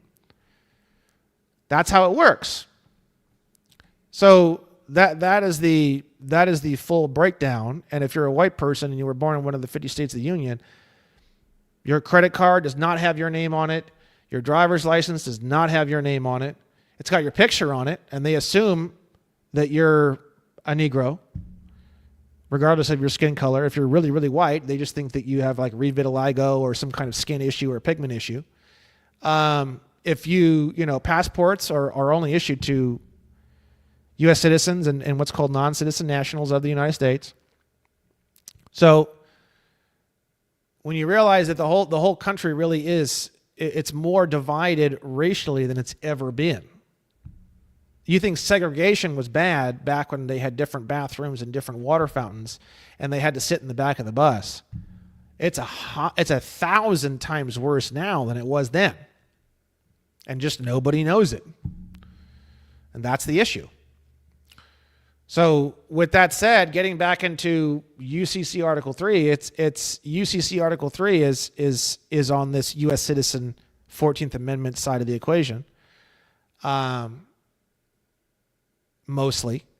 Most of the law and most of the association with it has to do with that, right? So you only have these two classifications. You have an unconditional promise to pay, and you have an unconditional order to pay, right? If you're holding the note or bill, and it's either blank, meaning it doesn't have a payee on it, or if your name is the payee, you become what's called the holder of the bill or note. So when you get a bill when you get a traffic ticket and it's got what you think is your name on it, you become the holder, right? Because you or a business that you own or control is the name on the traffic ticket. So as long as your name's on it, or if there's no name on it at all, and it just got like a license plate or something like that, that's also totally fine, because then it would be payable to the bearer at that point. It doesn't need to have a name on it. If there's no name on it, it's payable to whoever holds it. Basically, that's how this works. That's the holder specification, right? So once you become the holder, that's when all the fun begins. So getting handed a traffic ticket, by the time you're handed that traffic ticket, you become the god of that traffic ticket. You become the holder, right? When you become the holder, you can basically prepare that instrument for negotiation. Negotiation means, and I have the definition right here, means a transfer of possession, whether voluntary or involuntary, of an instrument by a person other than the issuer to a person who thereby becomes its holder. Now, the way that you negotiate or transfer or redeem, all kind of the same terminology, a unconditional order to pay or an unconditional promise to pay is through some sort of an endorsement. Endorsement is basically a type of signature. There's the blank endorsement, which does not state the payee and automatically makes the instrument payable to the bearer. So if you just sign it and send it in, it's cash. If you state the payee on the face of the instrument, it's more of a check than it is cash. If you write pay to the order of Brandon Joe Williams, it's not really cash anymore because only Brandon Joe Williams can become the holder. If somebody else got a hold of an instrument that was payable to Brandon Joe Williams and they attempted to cash or negotiate that instrument, they'd be in trouble for negotiable instrument fraud, for negotiating an instrument illegally. Right? Right. So when you get that traffic ticket or that parking ticket or whatever, it basically comes either in your name, which is a special endorsement, or blank, which means it's cash. If it's blank, it's cash. And also keep in mind, if you receive an instrument like a parking ticket or a traffic ticket and it's got your name on it, and you sign it and you say pay to the order of bearer, you're converting that check into cash. No different than a Federal Reserve note. A Federal Reserve note is a blank endorsed instrument. We've already gone over who the parties are. We have a private, locally owned private corporation called Federal Reserve Bank, and the debtor is called United States, which is a person, as per the definition. That person, as we've already cleared, is located in the District of Columbia. And also you got to keep in mind, if you look at a Federal Reserve note, there are signatures, which are endorsements, on the Federal Reserve note. If you receive a Federal Reserve note, you can also endorse a Federal Reserve note. I could take a red pen and write in here, pay to the order of Brandon Joe Williams, sign it. And we already have, these are blank endorsed here. This is a blank endorsement, and this is a blank endorsement. They're releasing the instrument payable to the bearer without stating the payee. If they don't state the payee, it is a blank endorsement. It becomes cash. If I were to write pay to the order of and write your name in here and sign it, this wouldn't be cash anymore. It'd be a check. I'd be converting this cash into a check. And then if I gave it to you, who is the person, who is the person entitled to the payment on the check, and then you then wrote below that a blank endorsement, you convert it from a check back into cash again. If you take a check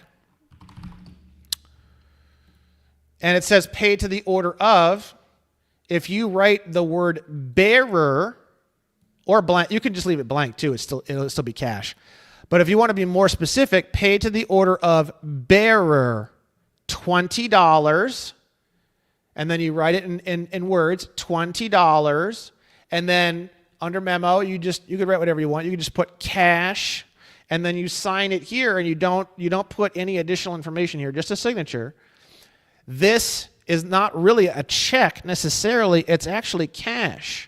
Because you can then give that to Jane. Jane can give it to Bill. Bill can give it to Bob. And if it's paid to the order of bearer, anyone who holds the check is actually the holder and can negotiate the note and can actually cash in or transfer the value of this particular unconditional order to pay. But if it's paid to the order of bearer and you receive it, and you want to cash it, on the back you endorse the instrument, and if you just do your signature, you're endorsing it with a blank endorsement also, but you're releasing it. But on the back of the check, you can put pay to the order of. You can put the same terminology on the back of the check, and you can further negotiate it. You could turn this check over, payable to the bearer, turn it over, write pay to the order of Brandon Joe Williams, sign it, and then now you can then transfer that check to me, and I'm the only one who can become the holder of the original check, which was originally blank endorsed, which was later transferred to a special endorsement. It was basically cash and then you converted it to a check and then gave it to me. And now on the back of that same cash, which was original, or it was cash, then it was a check, then it was cash, I can then do a blank endorsement underneath the special endorsement and convert it back into cash again. Without ever going to the bank at all whatsoever, this thing can float through the society for 10, 15 years as cash, converted to a check, converted to cash, converted to a check, converted to cash, converted to a check, until someone finally goes to some sort of a conversion process, either at a bank or whatever, and they can exchange this, whatever it is at that time. It's a negotiable instrument the whole time. They can go and they can get Federal Reserve notes for it. They can get some other kind of currency. Pretty much every currency in the world is all either an unconditional promise or order to pay. They're all negotiable instruments. The idea that this is any different than a Federal Reserve note, or that a parking ticket is any different than a Federal Reserve note, is just because people don't understand this information. That's the only reason, because it is. A parking ticket is fucking cash. It comes to you in check form. Sorry. I'm sorry. It comes to you in check form. The Matrix. If it's got your name on it, it's a fucking check. If it doesn't have your fucking name on it, it's fucking cash. If it's got your fucking name on it and it's a fucking check, you can sign it and convert it into cash by simply signing it and saying, pay to the order of bearer. Pay to the order of bearer. Sign. Boom. Now it's cash. You just converted the traffic ticket, which was a check, into cash. You became the holder. You converted what they had on there as a special endorsement. You converted it into a blank endorsement. And then now it becomes cash. Now, a $20 parking ticket, which was originally a check to you for $20, when you make it payable to the bearer and sign it, you're now converting it into $20 in cash. You stick that in your wallet, it's literally a $20 bill.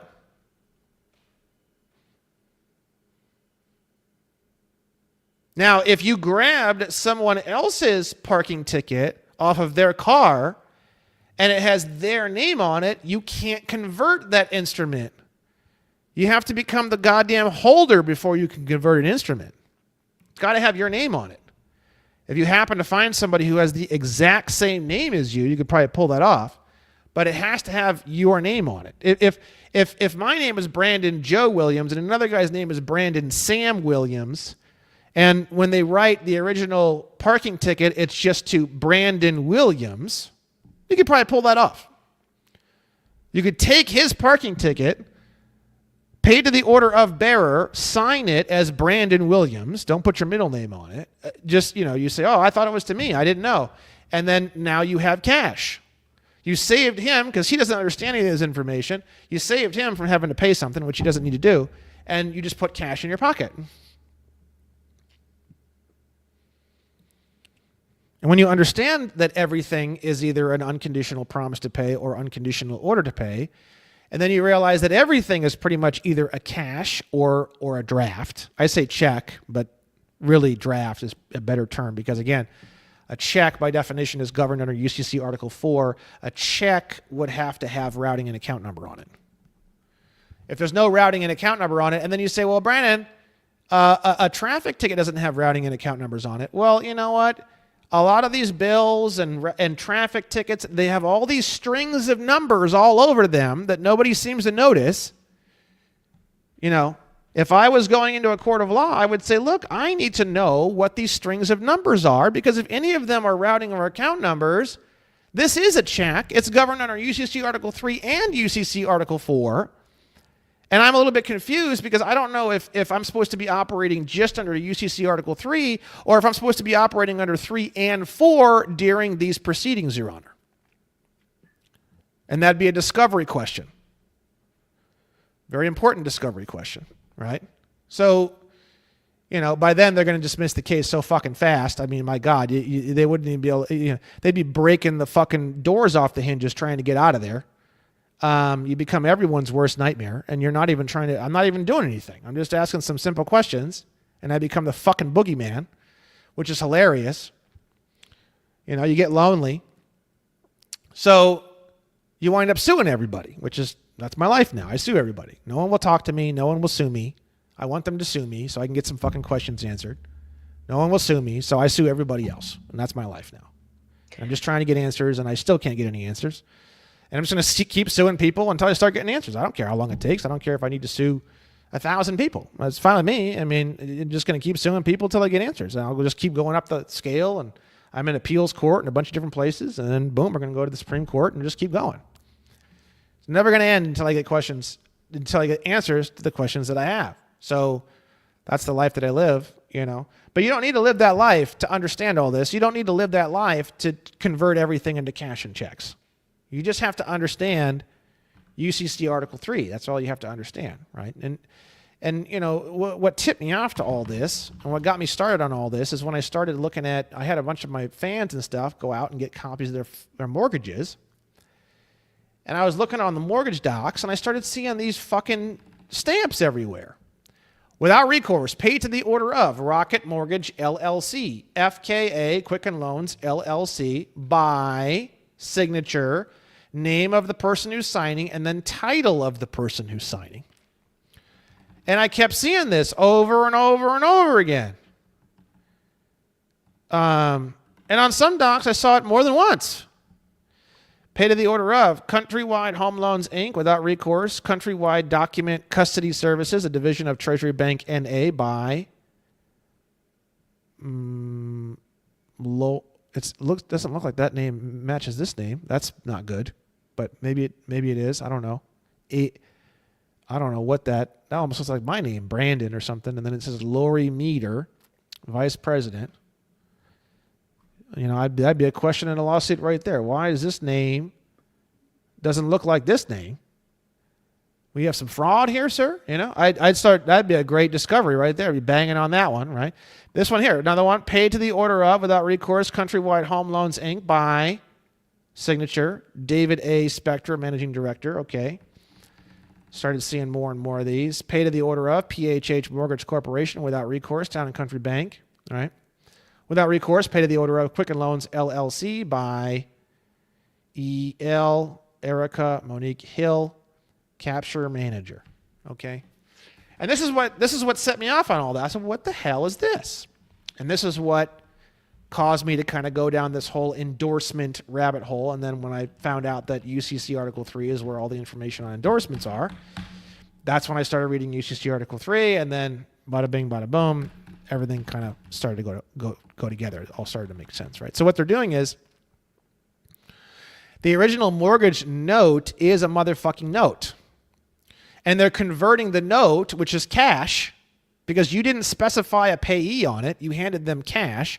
An $855,000 promissory note is an $855,000 note that has the same value in law as if you had a $855,000 Federal Reserve note in your wallet. You hand that blank endorsed payable to the bearer instrument back to the financial institutions without specifying the payee on the instrument. And now what they're doing, all this is they're just converting that instrument into a check or a draft. If I want to be really, really specific.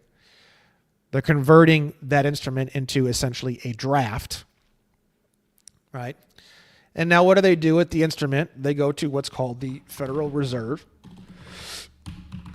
discount window, right? How does that work? It works 12 USC 412. Application for notes, collateral required, right? So any Federal Reserve bank may make application to the local Federal Reserve agent for such amount of the Federal Reserve notes herein before provided for as may require. See, they just go off on this whole, they make it look like it's Shakespeare when it's actually retard sphere, right? Such application shall be accompanied with a tender to the local Federal Reserve agent of collateral in amount equal to the sum of the Federal Reserve notes that's applied for. The collateral security thus offered shall be drafts, bills of exchange, or acceptances. See? So what are they saying? They're saying if you want Federal Reserve notes, give us some other type of note or bill or draft. write up an application and we'll swap them for you at the window at these rates. So they put this thing on there, they sign it, they go to the window with an application for notes. They say, attached is the original collateral, which is the mortgage, promissory note. And they come back from the window after the discount rate with Federal Reserve notes. And then they turn around and they give you your own Federal Reserve notes that your signature created. And now you have to pay them back for 30 years when they never gave you a penny. In fact, you gave them cash. They converted that cash into a draft and then swapped that draft for Federal Reserve notes and then handed you back your own notes. You're actually the one who created the original funds. It's actually really just you loaning. I mean, it's not really anybody loaning anything. It's really just you creating a type of currency, and then you're going to the bank to get help to convert that currency to a different kind of currency. Really, all banks doing, the only service the bank is actually doing is helping you convert the original promissory note to Federal Reserve notes.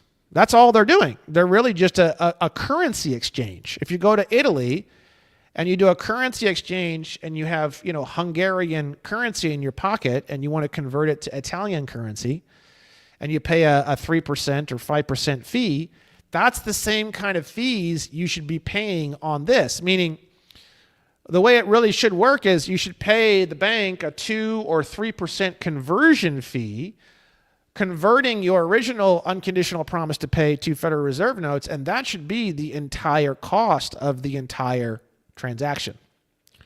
So a $100,000 home, you should be able to go in, sign the paperwork, pay a $5,000 fee, and then the house should be free and clear.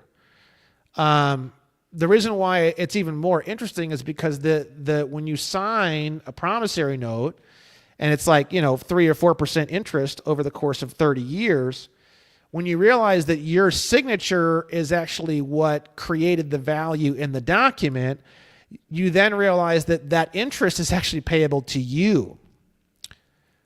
So then you can go farther and you can just tell the bank, hey, actually, you know what? I'm not going to pay a 5% fee. What I'm going to do is I'm going to let you guys have the interest that I should be getting, and that's going to become your fee. And then really the transaction should instantaneously zero itself out. They should be given the interest value of the note in exchange for doing the swap on the Federal Reserve discount window for you. And then you should be given all of the Federal Reserve notes free and clear to purchase your home. And essentially, that means your home is free. But what people don't realize is that all of this actually constitutes a payment.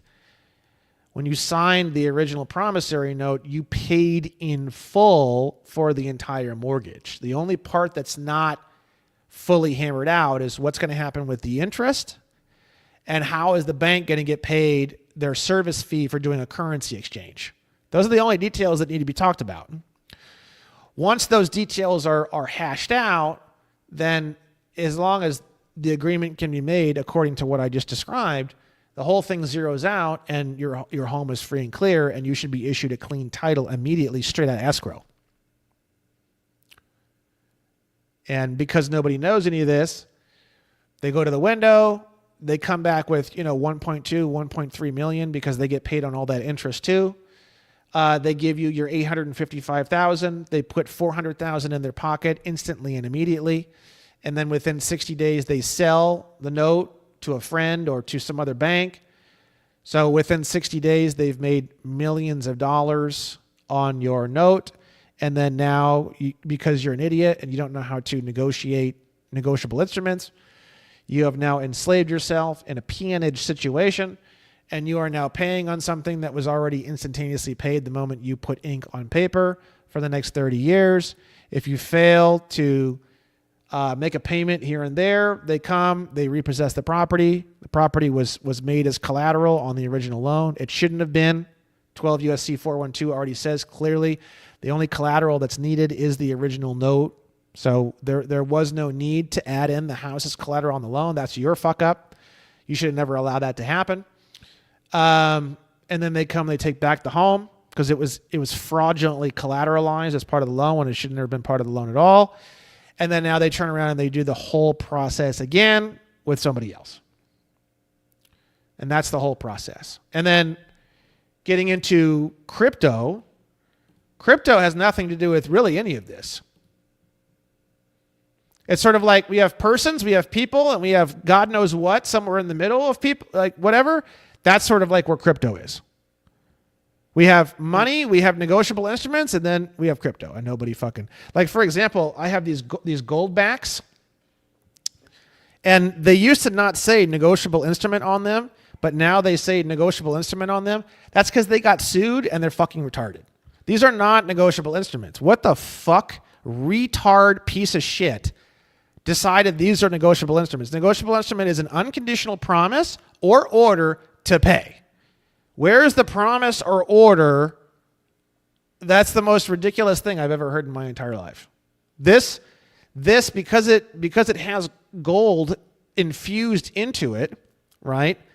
It's a very complicated item. It's somewhere in the middle, but if you really looked at all the definitions and you really looked at everything with like a really keen eye, it's obviously more money than it is a negotiable instrument, right?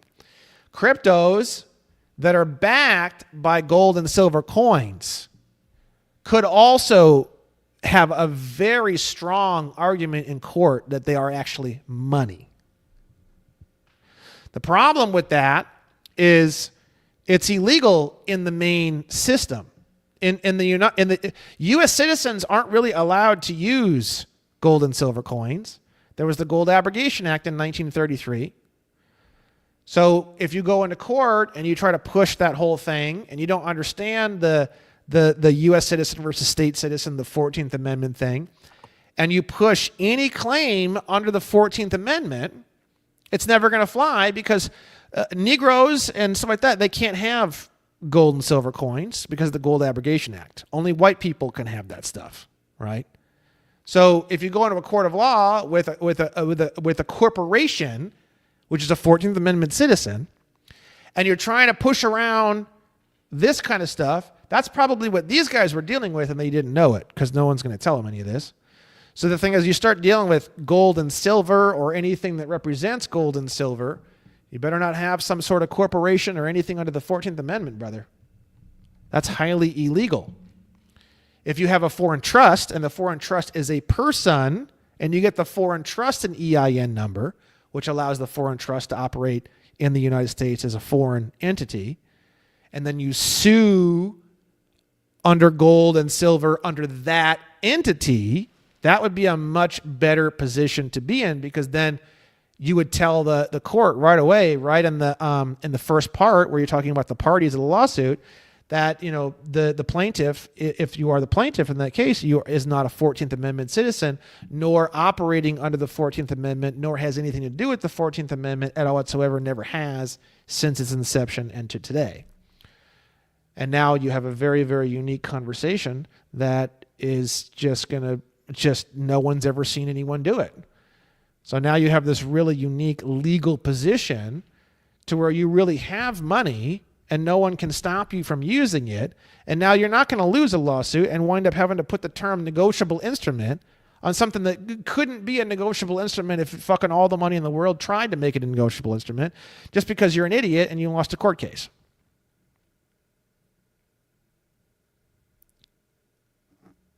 I can't thank you enough for kind of really mashing that into something so that it's so complex, and you really just made it really, really, really simplified to me. So I'll be able to take it here with my, I'll be able to guide my audience with this.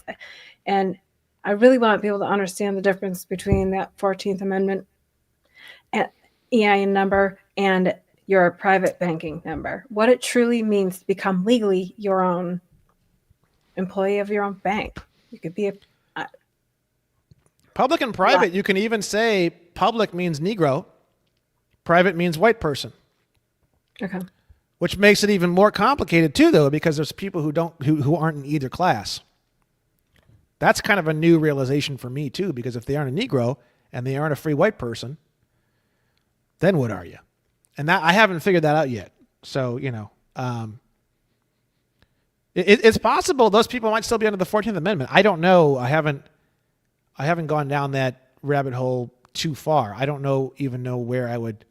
It's not my top priority because it's just not a huge, massive portion of anything. And even if it was, if you're born in the United States in any of the 50 states of the Union, that wouldn't include the District of Columbia or the 5 inhabited U.S. territories, which are Guam, Puerto Rico, the Northern Mariana Islands, American Samoa, and Guam, Puerto Rico, American Samoa, Northern Mariana Islands, and the U.S. Virgin Islands. Those are the 5 inhabited U.S. territories. If you're born in, I believe it's American Samoa or Guam, you would be a non-citizen national of the United States, which is that other classification we saw a couple times. If you're born, I believe, in Puerto Rico, U.S. Virgin Islands, Northern Mariana Islands, or the District of Columbia, that's complicated. Because if you're a white person born in those areas, you really wouldn't be a persons or a people. If you're born in one of the 50 states of the Union, if you have less than 12.5% African blood, you'd basically be a free white person. Essentially, you can see does not include Indians of Hindu descent or whatever. I don't really think something like that would even gain a lot of traction in a court of law. I don't even think the DOJ or the Department of State would even bring a claim that specific to the table. I suppose if you were one of those things that are part of the definition, specifically outlining people who are not a free white person, and somehow the DOJ or the Department of State was able to prove that and they decided they wanted to get real spicy. The problem is that bringing those kind of claims creates such an uproar in these days. And the liberals go so fucking berserk that, people sit around and they hate the liberals and all this. Hey, one of the best things about having liberals around is you aren't going to see the DOJ bringing these kind of claims because all hell's going to break loose. So it's the liberals have a really important use in this situation because you could say you're a free white person even though you are an Indian of Hindu, whatever the fuck I forget what it says. And what are they going to do? Are they going to bring that claim, into a courtroom? I doubt it. I really, really doubt it. So if you say you're a free white person and they never bring those claims, they never fight those claims in a court of law, the way the law works is you are a free white person, even if you're not, as per the definition. If you bring that claim and they don't counterclaim that claim with something, then in that court, you are that thing of which you claim you are, which is why courts are kind of crazy to a lot of people and kind of weird. And it took me forever to figure some of these things out, how the courts work. So if you say you're a free white person and a state citizen in accordance with the definition, and they don't know that you are an Indian descendant of Hindu descent or whatever, and then also the court case associated with the Indian thing of Hindu descent, you would look up that court case and you would see what they're saying in that case and what are the specifics as to why they said, let's say you are an Indian of Hindu descent or whatever the fuck it is, and you look in the court case and you find some other information they're talking about, and then you see some stuff that the judge is like, well, this is why we're doing this, and you see that it has nothing to do with the case that you're involved in. I wouldn't bring that up, but just have that in your back pocket. If the DOJ or the Department of State says, no, you're not a free white person because you are an Indian of Hindu descent because of this court case, you would already have that ready to go. Oh, no. In that court case, they were talking about this whole other thing.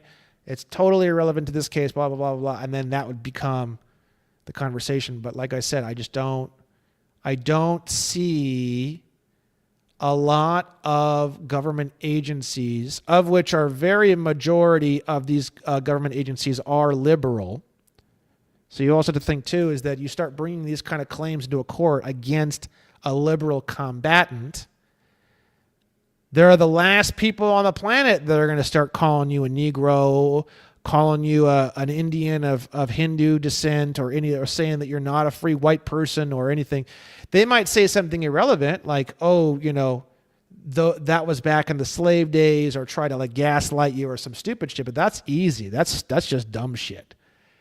What I mean is they're not going to bring any real claims of any real weight, which would be racially is where the power is when it comes to these kinds of claims. To say that you are a free white person, thus you could not be a U.S. citizen, thus the 14th Amendment has nothing to do with you, thus the word persons has nothing to do with you, which it doesn't as a free white person.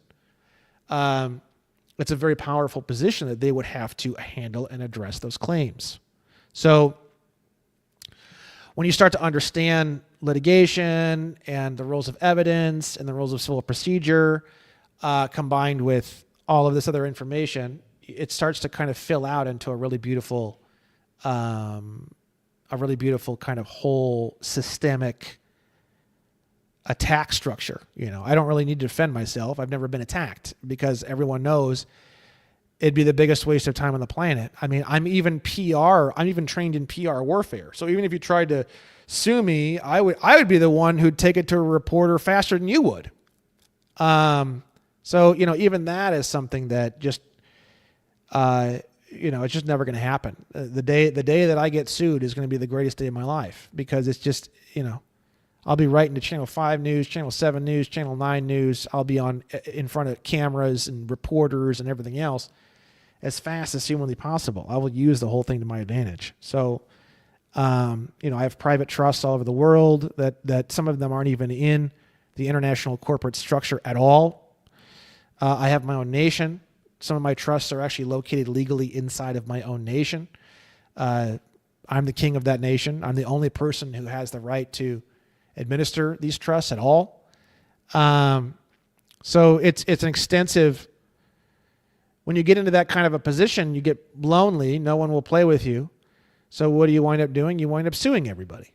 And that's basically my life, essentially, at this point in time. So instead of going to the bar for happy hour, you go to the local courthouse. Yeah, basically, essentially, right? So, See or both. Yeah, I mean, well, actually, like you can probably just go down to the courthouse, grab your papers, and then head over. And then, but do you really want to sit in that much bars? Let's be serious with the bars. Oh, maybe that's why they call them bars. Yeah. So you don't have to get like crazy with this stuff if you don't want to. You don't have to start suing people if you don't want to. I guarantee you, if you start going down these paths and you start clearing up these words, and you start understanding UCC3, you're going to start performing properly on all these instruments. And everyone's going to call you crazy or a sovereign citizen. It's going to get tiring. And then you're going to have to choose. Do you want to walk away from this and go back to being a retard, paying with Federal Reserve notes? Or do you want to litigate and get the law properly applied as the law is very clearly written?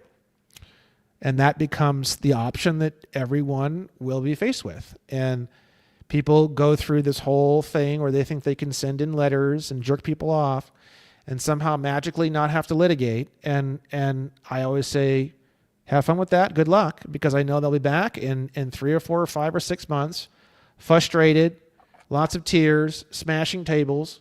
And then I say, are you ready to litigate? And if the answer is no, then you need to walk away from the table. You need to walk away from this life.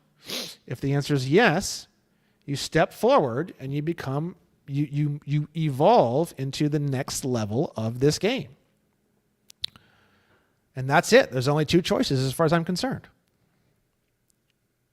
I think that's very well put, because there simply are only 2 choices with that. Once you open that door of knowledge, it's the same thing as my brothers and sisters who are here with crypto. You open that door and you're like, wait a second, something's so broken with fiat. But then once you start down this journey, you're like, oh, it's cool. Everything's a dumpster fire. Everything's broken. And like this, there are remedies and solutions and ways so that you don't have to live in a broken situation. Your glass house does not have to break. You can have your cake and eat it too, but you can't sit on both sides of the fence.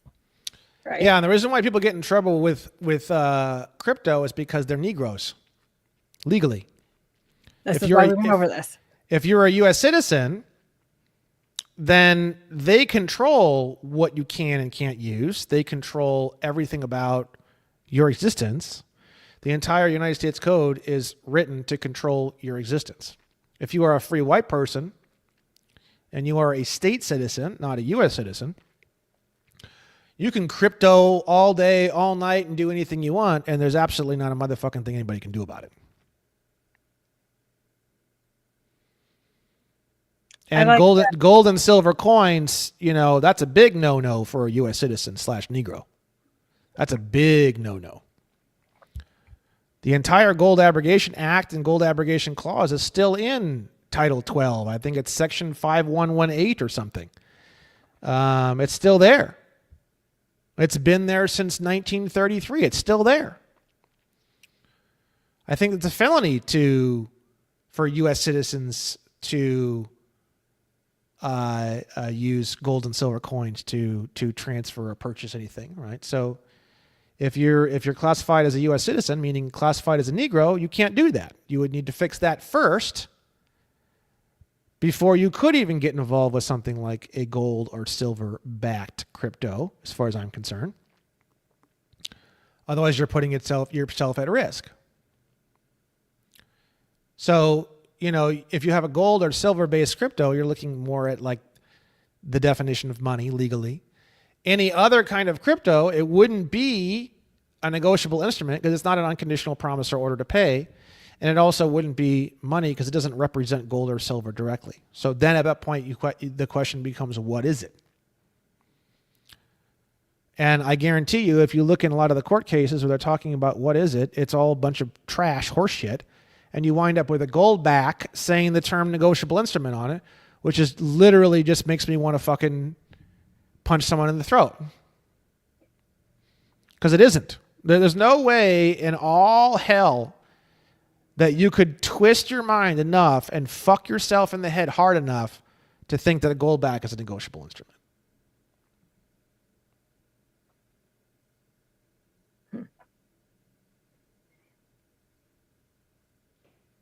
It's a lot. It's a lot to take. That really is a lot. It's a lot. And I know that's why I wanted to bring these guys through this, so that collectively we could put pen to paper, the power of the pen, so to speak, if that's something they're interested in doing. An endorsement, the way you sign is infinite money. People go around, I need to make money. Every time you use your credit card, you're making money. So you say, I need to make some money. Go buy a coffee. You just made money. You just signed it. You blank endorsed it. You just signed it. It's an unconditional promise to pay. A Federal Reserve note is also an unconditional promise to pay. Yep. And if you want to go even a step farther, there's actually multiple notes associated with buying a coffee. And I will show you that. I just did a screen share. If we go to UCC 3-104J,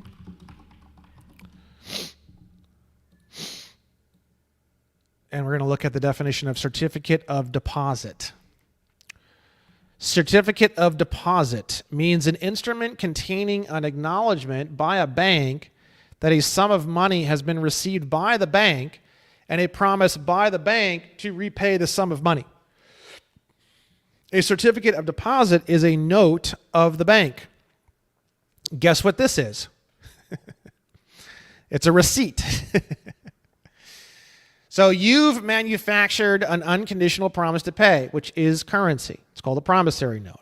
You've deposited that unconditional promise to pay on your account. They're giving you a certificate of your deposit, which in itself is also a promissory note of the bank promising you to pay you back the unconditional promise to pay that you manufactured and deposited with them. A certificate of deposit is a note of the bank. So there's actually two notes being produced every time you use your credit card. They get a copy, you get a copy. The receipt, no, it's not. Well, it's not really a copy. It's two totally separate notes. I mean, like, I meant like a physical, like if I think about like in a physical situation, like you were talking about like the checks and stuff, like if they're And what's funny is the receipt is a check or draft. The receipt actually would be a check. And if you sign it, payable to the bearer, you can convert that check into cash. So you get a receipt for buying I want to make money. This is what you do. You go down to the coffee spot, you insert your credit card. They say, do you want a receipt? Yes, please. I want a printed receipt. You get the printed receipt. UCC 3-114. If an instrument contains contradictory terms, typewritten terms prevail over printed terms, handwritten terms prevail over both, and words prevail over numbers. Here's our big boy right here. Handwritten terms prevail over both. You take a pen, pay to the order of bearer by, sign it below that, Brandon Joe Williams, comma, whatever, endorser. You just converted their certificate of deposit, which is a note of the bank. It came in your name because they're promising you to pay you back based off your deposit. That's a special endorsement, so you have to convert that into a blank endorsement, and then it becomes cash. You can convert the receipt into cash. And then stick it in your pocket, and you just printed up your own $3 or $4 or $5 note that you can now use and negotiate as the holder. Yes. I'm sorry. So if you're ever dissatisfied with your meal and you just don't want to make an embarrassing situation out of it, flip that bad boy over, endorse it properly, and it was like easy peasy, because I didn't do that a couple months ago. And then I was listening to a stream and I was like, man, what was I thinking? I'm just so I'm slowly creeping out of the matrix here. And sometimes they pull me back in and I just sign things out blank willy-nilly. But now I know better. Should I have done so and specially endorsed that with, specific directions, I would have had much easier recourse with that. So anyway, just a side note. Yeah, and the problem everyone's going to have with all of this is that the banks don't understand any of this. The courts don't understand. Well, the courts, I wonder if the courts know and they just pretend not to. A lot of the bankers and stuff, definitely, I can tell they really don't have a clue. So it just depends.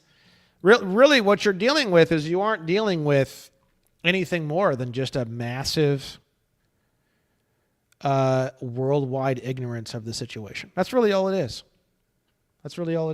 And yeah. You just have to know the law so well.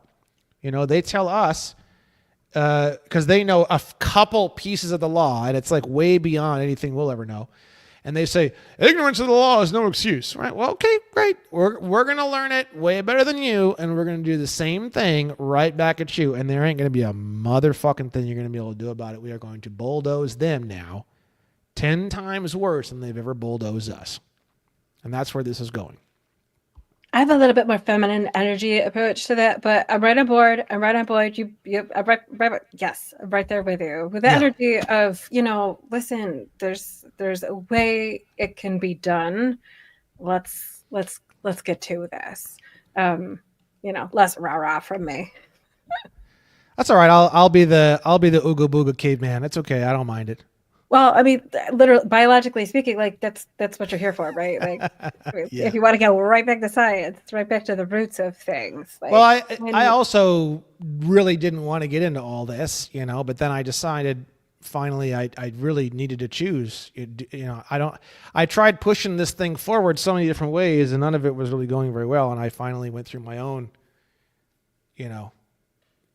tears and beaten down and bloody and broken bones. And it's like, well, shit, what do I do now?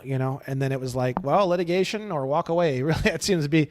So that's kind of why I started going that direction. And then I was like, well, shit, I really, to protect my own sanity and to protect my own emotional well-being, I better find some reasons why I can enjoy this very rapidly. Otherwise, it's just going to become painful forever. So I started reprogramming my mind, and there is a lot of really fun and interesting aspects to this that are really, really fun and exciting. And now I love it because you are looking through so a lot of it's been lost over the past 100 years. But if you look at the essence of everything that we're looking at in the law, it's a lot of philosophy and history. If you like philosophy and history, it's like philosophy and history, but like applied to like your everyday life. That's really what law is in its most basic element, right? Because it's like rule of evidence 301 in a civil case. I'm just going off memory. In a civil case, if you create a presumption and you push that presumption on somebody else, the person whom of which the presumption is being pushed on has the necessity to provide evidence to rebut the presumption. And you think to yourself, that's fucking insane. Why would they have that where anybody can just make up whatever horseshit, and then now the other person has to prove that it isn't true? Doesn't that go against the idea of innocent until proven guilty? Well, yes, it does. And that's why it only applies in a civil case. It doesn't apply in a criminal case. And when you start to understand this, it becomes very interesting very rapidly, because now you can do the same thing on them that they've been doing to you. And when you start to really understand these things with a critical eye, boy, you become a whole lot better at it than they are really, really fast. So, this whole idea of presumptions, and everybody hates this whole presumption game. Yeah, you hate the presumption game until you're winning all the time and beating the shit out of everybody using it, and then it's not so bad anymore. So, I haven't quite gotten to that level because I just kind of came to some of these discoveries recently. But, that's the direction these things are headed. And I'll tell you right now, by the time I start learning all this shit, I start learning how it works, I'm going to become better at it than anybody else. I believe it. So, it's just one of those things where, if it's just like anything else. If you want to become the best mechanic ever, or the best musician ever, or the best whatever, it's a technical skill that's no different than anything else. And this idea that you have to be licensed to practice law, nobody even knows that there is no definition to the term practicing law. You can find one definition in like 8 CFR 1.2 or something, and it's like, it's not what people think it is. It means making an appearance. So if you're not publicly appearing on behalf of a defendant or a plaintiff, it wouldn't even be classified as practicing law. So people are all scared about some shit they don't even fucking understand, which is typical. So, it's just not anything like people think it is, all of this. It's not. It's not. It's you have the same ability to go into the court system or courthouse and present your case, write an affidavit, go through everything that you're paying for someone else to represent you to go through. The only thing you get on the other side of that is, well, there's a myriad of things that actually go down on the other side of that, but very simply is you're giving them the okay, because you're saying, like, I'm too dumb to speak. I am more comfortable with you speaking for me. Here it is. I'm going to pay you to speak for me. And that's, let's be serious, guys. Who do you trust more than somebody who knows your case better than you? You can't. You know your case in and out. The only thing that you may not be comfortable with is procedures. And some will give you leeway. Some of them will look at you and be like, it's not my problem that you don't know how this court works. Out you go, bounce. But if you don't roll yourself back up like a freaking armadillo, you're going to get swept away into the trash. Like, you're not even going to ever taste a tasty pickle. You're not ever going to see Vibreville back here, because like you're not going to make it. And my heart bleeds for everybody. Like, I'm a mom. I want people to come along with me. I'm like, come on, guys, let's go. Like, I don't even know how to explain this to you yet, but like, I just know that there's a way to do this, and absolutely unequivocally staying in honor to I'm losing the words, but inalienable rights is what I'm going towards. And I know that it's, inalienable, like there's so many breakdowns of those things. The hardest thing is learning the legalese, but it's not even hard, because once you start going through these documents and you start reading these materials, the Constitution is a pretty easy read. It's written for us to be able to read it. It wasn't It's written for written white people. Keep in mind. Okay, thank you for that. Tanny in Dred Scott literally says there's two parts of the Constitution specifically covering the fact that Negroes are not, they have no right to touch or use that thing at all. It's got nothing to do with them. And that's where the importance of your EIN numbers comes in. Or am I off on that? No, you just need to understand what we're living in. We're living in a racist nightmare. That's what we're living in. And no one knows it. Not a fucking soul. Not a fucking single person knows that. It's a racist fucking nightmare. That's what this is. And it comes down to the definition of the word persons in relation to the second word of the first clause of the 14th Amendment. That is literally what happened to this country. The definition of the term persons in the first line of the 14th Amendment is literally the exact and single location, the exact and single moment that this whole country went to shit. It is the exact moment. The moment people started thinking that the first line of the 14th Amendment, the word persons, meant anyone who's not a Negro as well, that was it. Everything you hate about this country was born from that moment. If it wasn't for that, we wouldn't have Federal Reserve notes. We wouldn't have the CIA. We wouldn't have traffic police. We wouldn't have car registration. We wouldn't have driver's licenses. It's debatable if we'd even have passports. It's debatable. During times of war, they can sort of get away with it, but even passports are a bit... The idea that airports are federal zones, that's all under the 14th Amendment too. Everyone going into a federal zone, like a park or an airport, is assumed to be a Negro. So that's it. It's just a giant cotton plantation, I'm telling you. That song rings a little different when you start hearing that.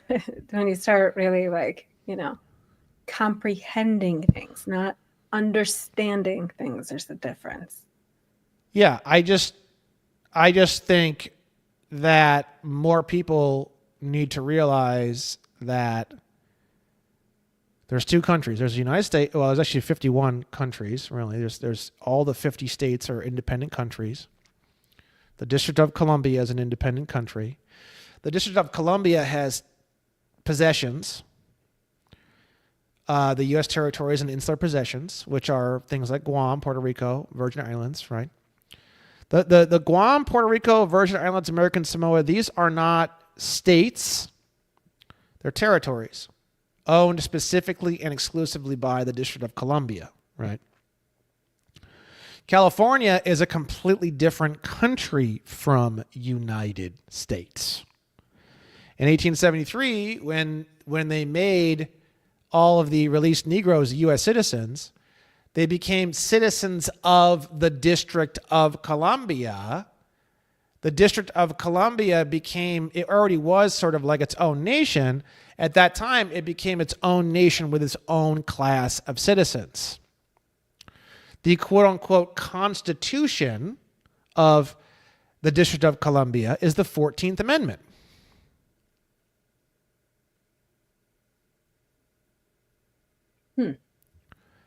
And that's why when if you look up voter registration, the way that voter registration operates, you can see here, I can show it to you.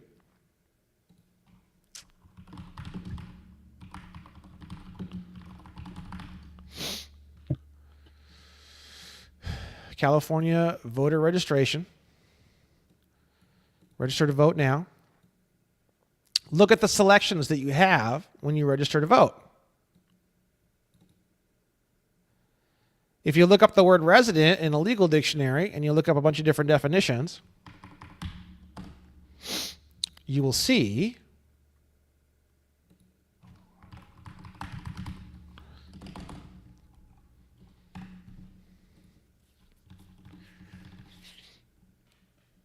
As domicile and residence are usually in the same place, they are frequently used as if they have the same meaning, but they are not identical terms.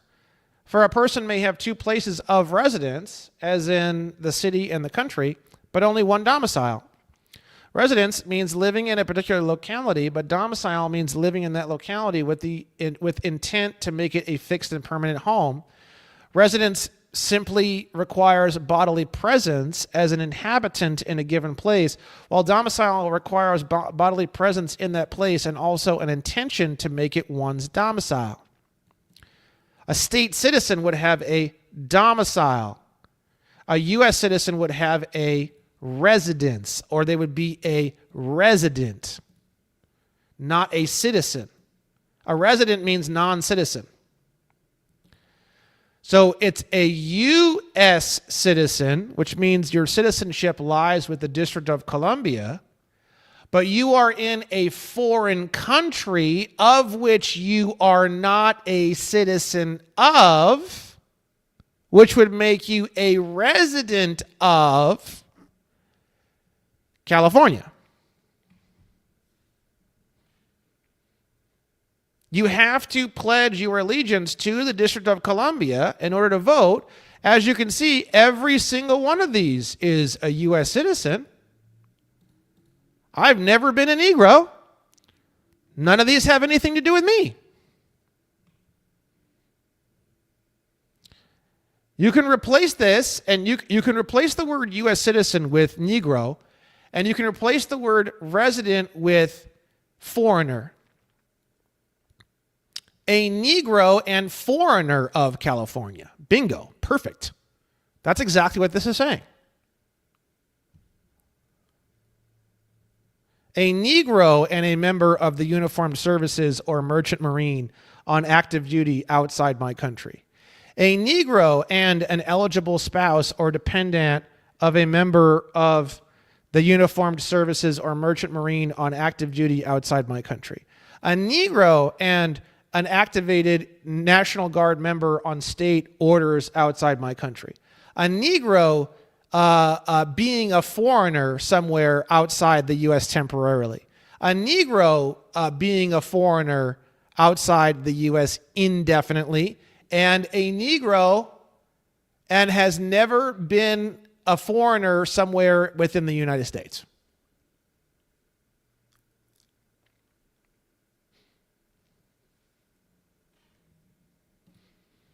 That's what they're saying there. If they would only word them like that, that'd be, things would be simplified. It would be much clearer out here. Exactly. Now, keep in mind, Negro or U.S. citizen also includes the corporate fictions, corporations, states, or corporations, companies, trusts, estates, partnerships, associations, right? So the word person means Negro plus all that stuff. So if you really, really want to get legally accurate, you would read it as, if we went back to the whole voting thing, it would be a Negro corporation, trust, estate, partnership, association, or company that is a foreigner inside of California. Because you also got to think too, in Title 8, the word person includes organization. So companies, corporations, trusts, estates, partnerships, all those things have nationalities because they are persons, right?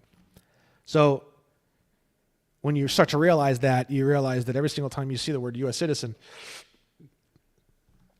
they're referring to all these different things. But in terms of a natural person, in terms of a man or a woman, the only type of class that they could possibly be speaking about that would fall under the 14th Amendment would be a Negro. Which again is not black people in general. It's a very specific bloodline of a black person, of which in today's world probably doesn't even really exist. I personally think the legal definition of the word Negro, if you were to go down the rabbit hole of what would be considered like a endangered species, I would say the the legal term Negro is an endangered species, borderline gone. Hmm. Hmm. Like the percentage of actual Negroes in the country is probably very, very, very, very, very. It gets lower every day. Every day that we're farther from the 13th and 14th Amendment, that number goes down. If you have a fourth generation black man who both of his parents, if you have a Moorish mother and an African father, you're reducing the African bloodline. And then the next bloodline, if you have a white woman, they become a mulatto. Bang, mulattoes aren't right away. You're not a Negro anymore. Right in the definition. So how many since 1873, how many generations have there been? And what is the mathematical statistical possibility that all of those generations and someone could still have 12.5% African blood at the end of it? And never having a white woman involved in any of it, or a white man involved if it's a black woman, thus creating a mulatto. What is the percentage chance? And every single generation, that percentage goes down.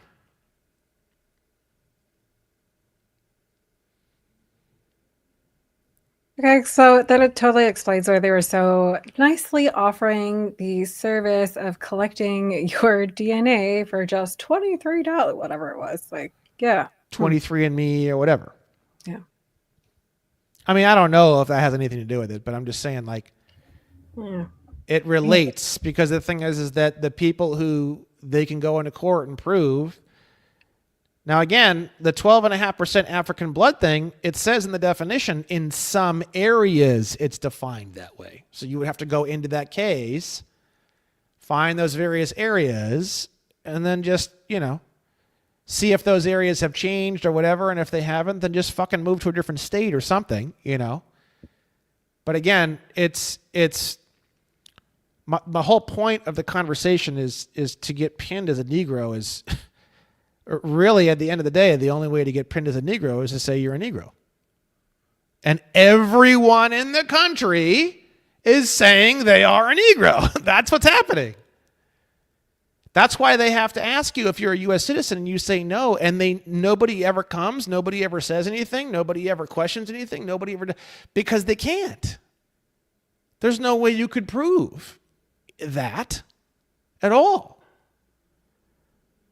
So it becomes a yes or no question, and whatever you answer becomes whatever it is. That's the end of the story. And Trump thinks he's going to release this voter ID and he's going to check everyone for U.S. citizenship. It's never going to happen. And if it does, it's just one more layer of confusion on top of this fucking giant burning pile of dog shit. It's completely irrelevant. To prove that you are a United States citizen would require a DNA test to prove that you have more than 12.5% African blood. That would be your quote-unquote proof that you are a U.S. citizen.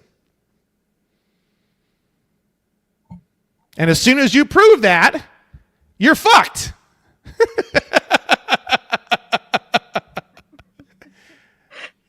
Which is incredible for the ones beating down the doors to claim such a title.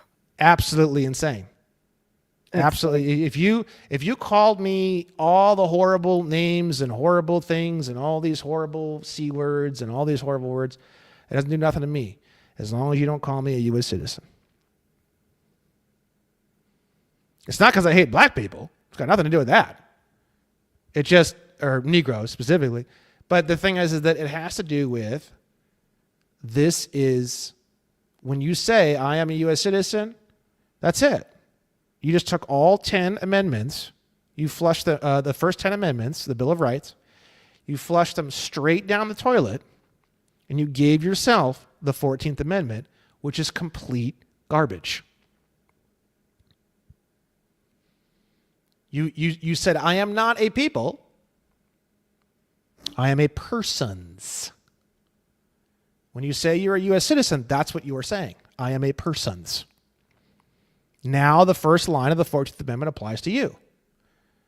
And who does Mr. Miller and the slaughterhouse cases say the 14th Amendment applies to only and exclusively, pretty much? The Negroes.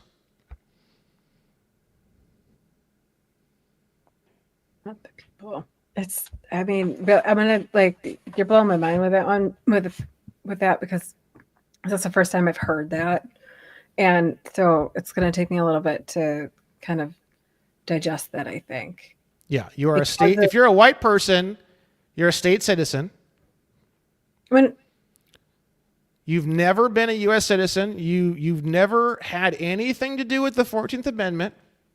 You aren't a persons. You never were. All of your rights and all of your claims in a court of law are going to be under the first 10 amendments to the Constitution, which is the Bill of Rights.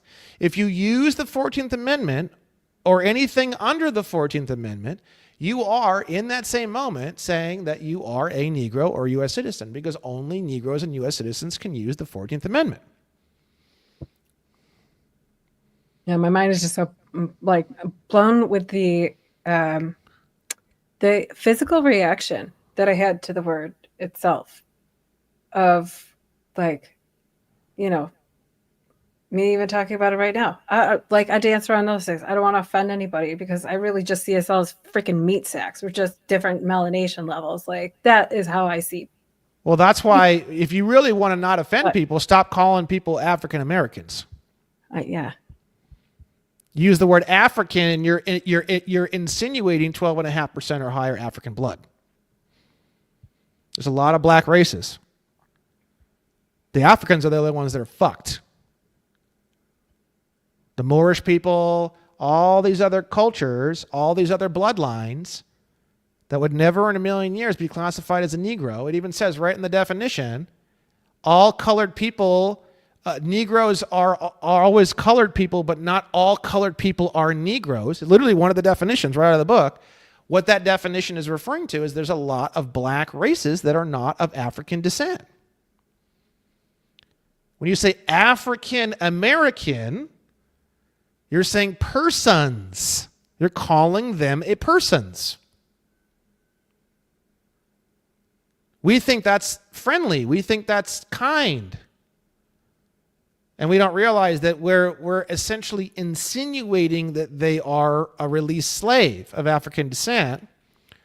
And we're insinuating they are a persons and not a people. I mean, I wonder if you'd have more standing as neither than you would as a persons. Like, if I wasn't a free white man and I had to choose between being a persons or being just like nothing, I'd almost say, like, I'd rather be stateless or have nothing than be a persons, than be an African. Let's say a real dark-skinned Brazilian person. You know, what is their bloodline? What is their certain Indian tribes have very dark skin. There were people who were here in America even before us that had dark skin, and they're out in the sun all the time, or who knows what, and they may look even darker than they really are. All Negroes are colored people, but not all colored people are Negroes.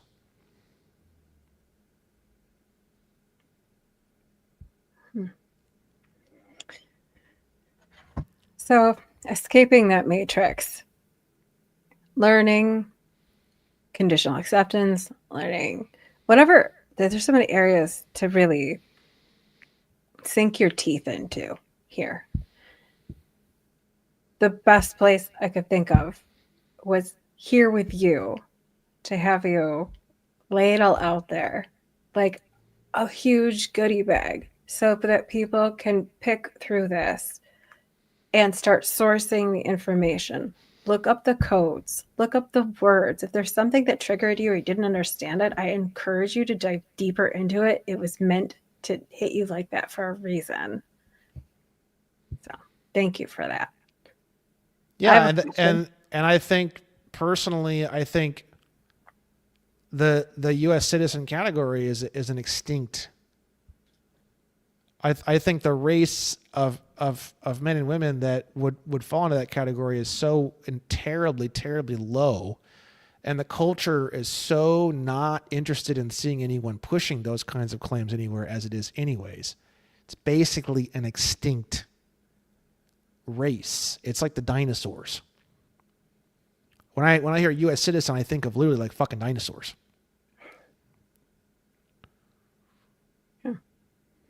Yeah, I laugh. It's not funny because it's true.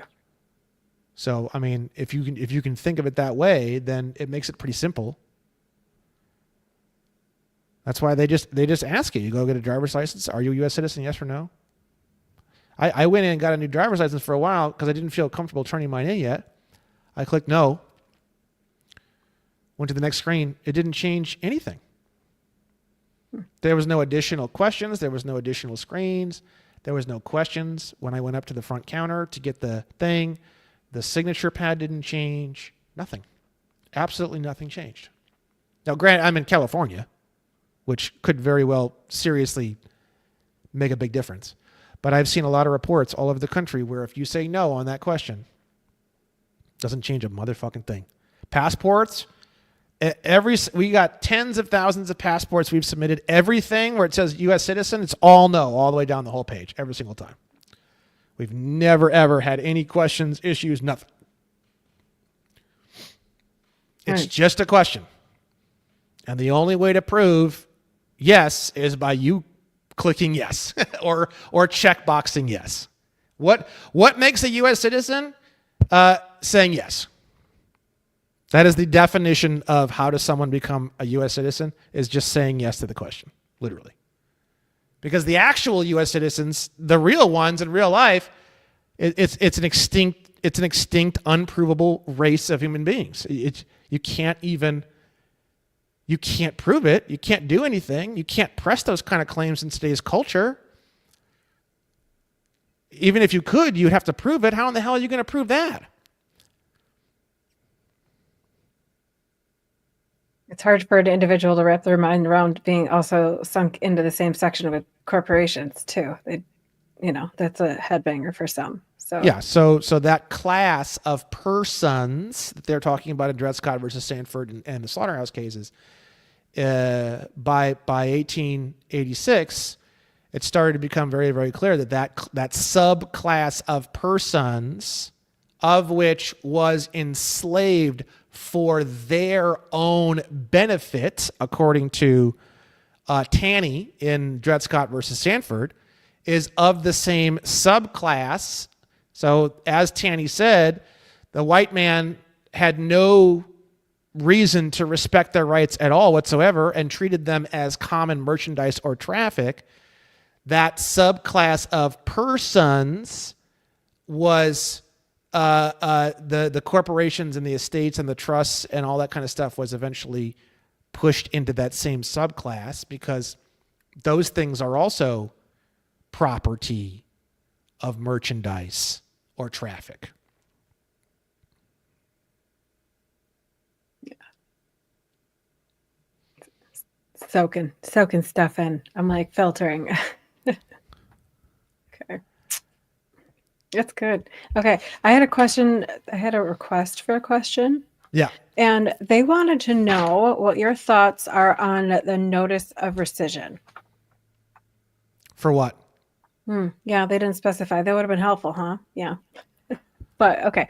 We were talking, the conversation was helping a client with debt verification.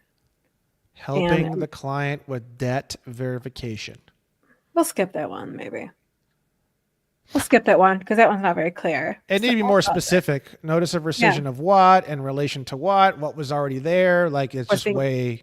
Yeah, like it's what? Probably, it's probably way too annoying of a question to even answer because of the amount of time it would take to figure out what they're even asking would just be too long. Well, I mean, now that I read that, I just wrote them down really quick, so I apologize for throwing that one out there. That's all right. Terrible. Yeah. Okay. So child support. What do you like? Are you? I know they need to watch. They need to watch the documentary Divorce Corp. Thank you. That was what I was looking for. Was a resource. And in the documentary, they're going to learn that family court is literally just a fucking business. It's not even like a real court, literally. Like people argue and say that even the real courts aren't real courts. I get it. Trust me.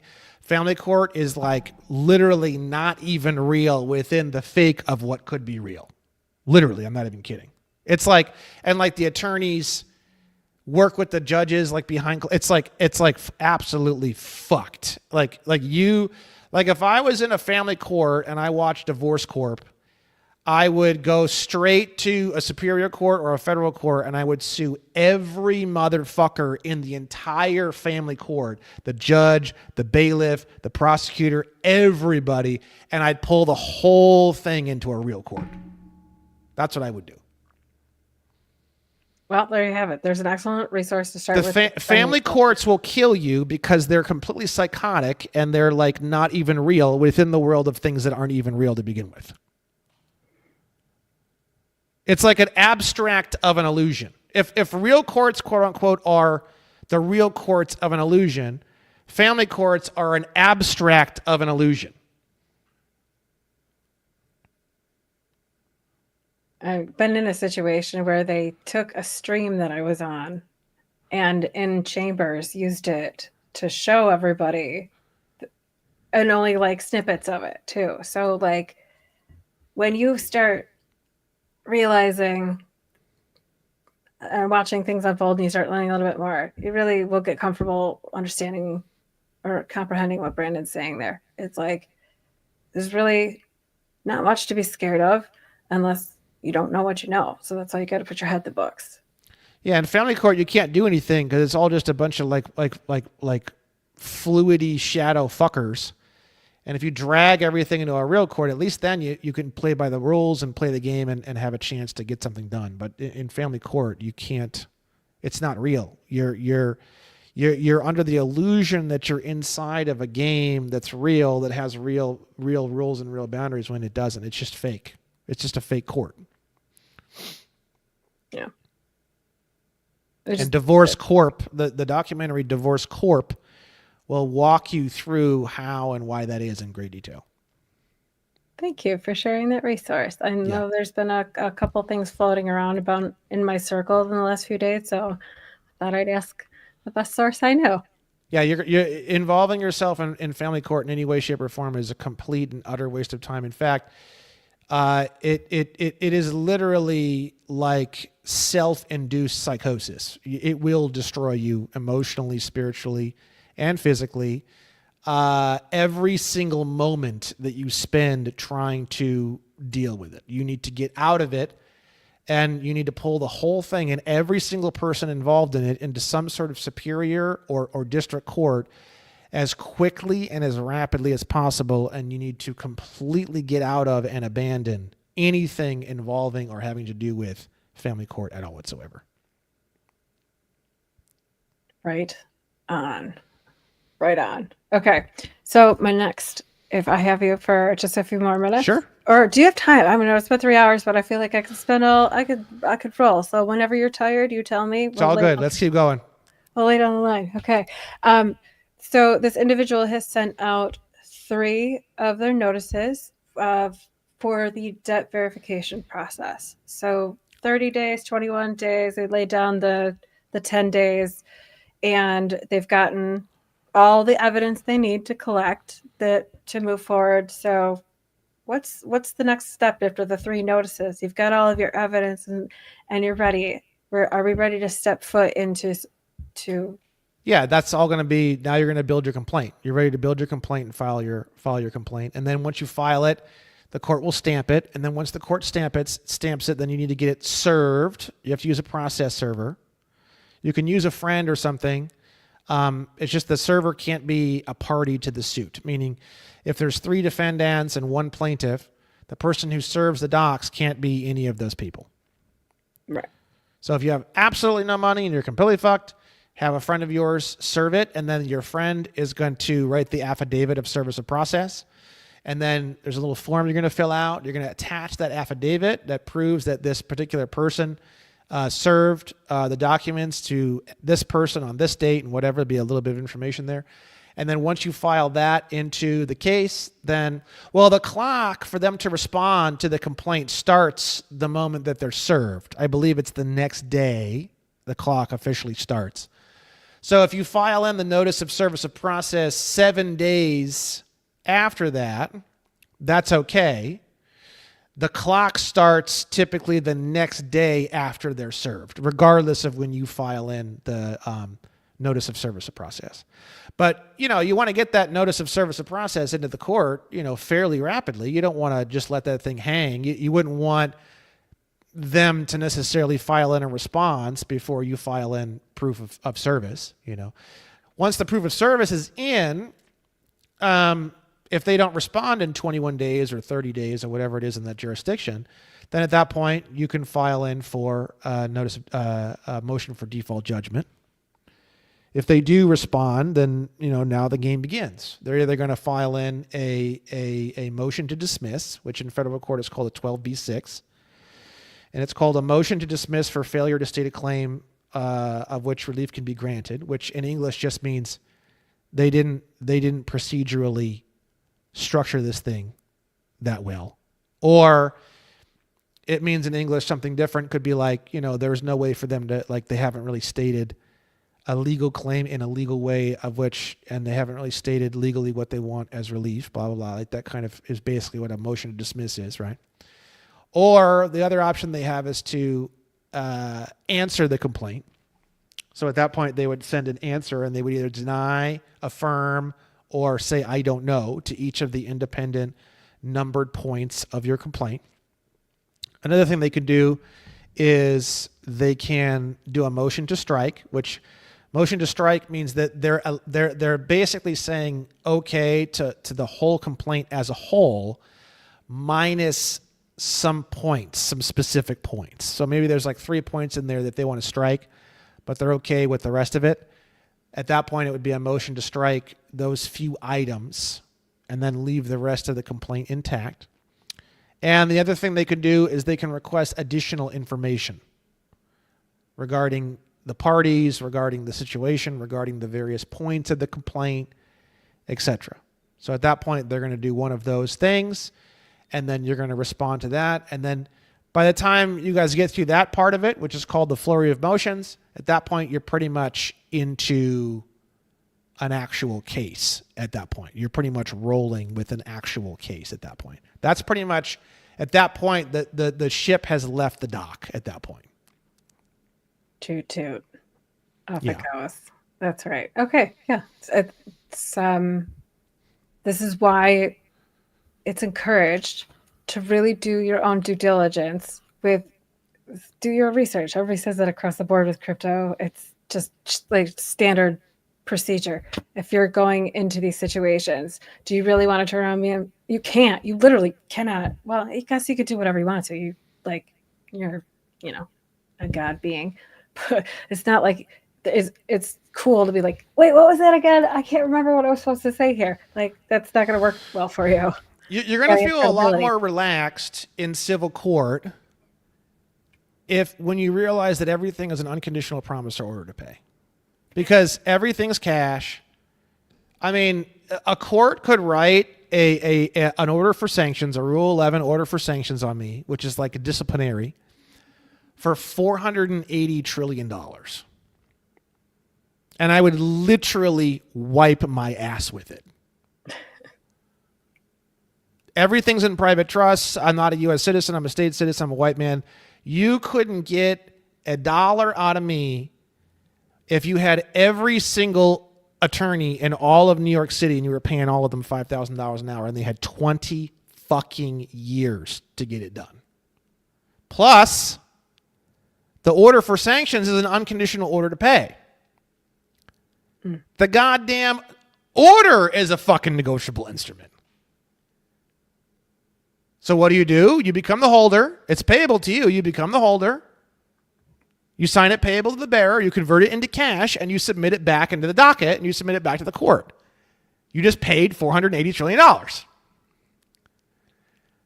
So in a civil situation, when you understand negotiable instruments, you are literally full-blown Mario with a star. Dun, dun, dun, dun, dun, dun, dun, dun, dun, dun, dun, dun, dun.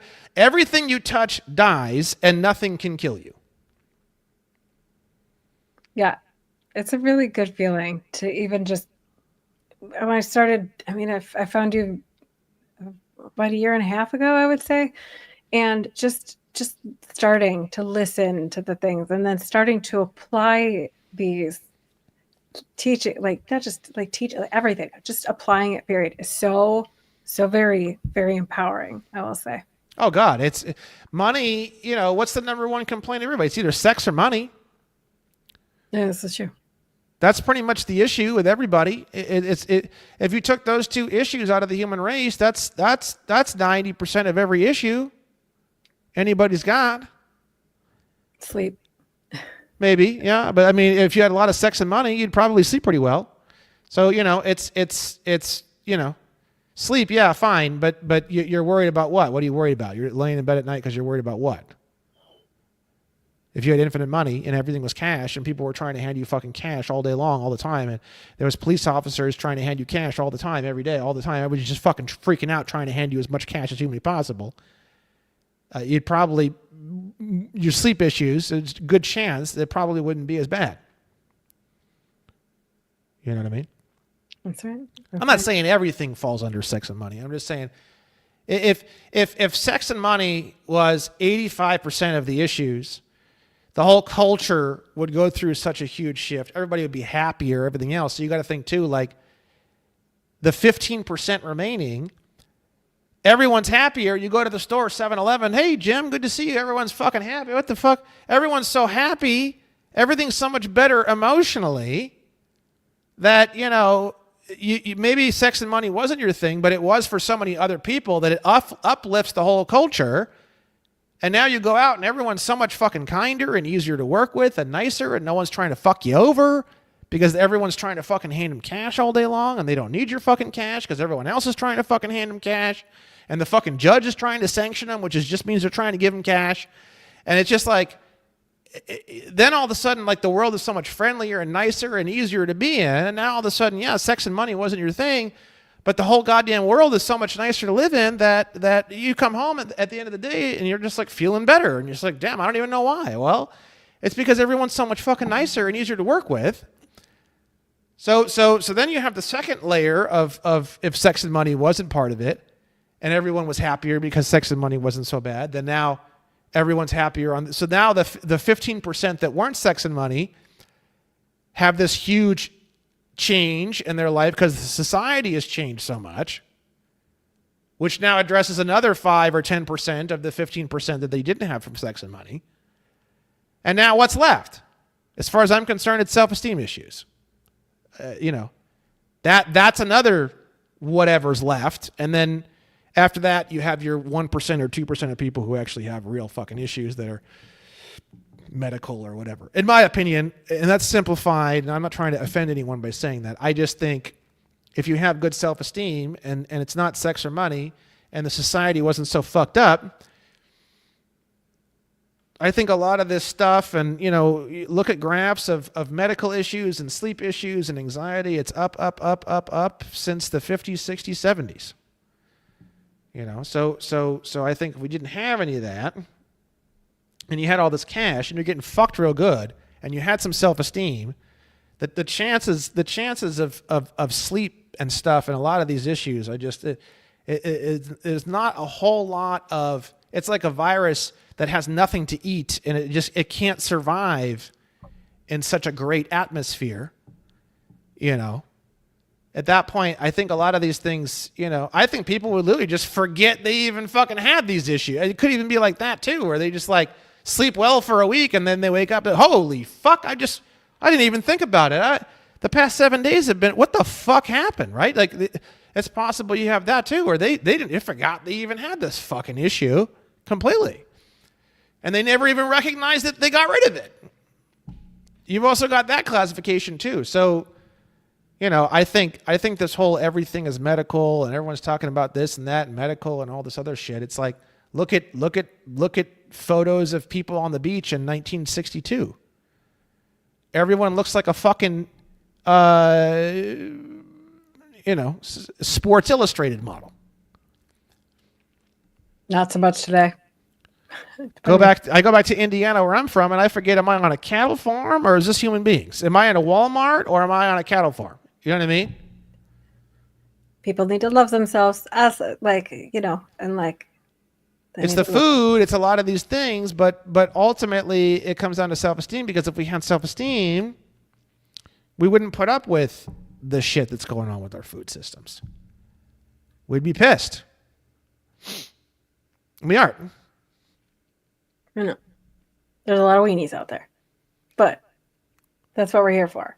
We're here to, like, de-weenify the Yeah. world a little bit. De-weenify. Remind you guys out there that your pen, I choose blue for obvious reasons.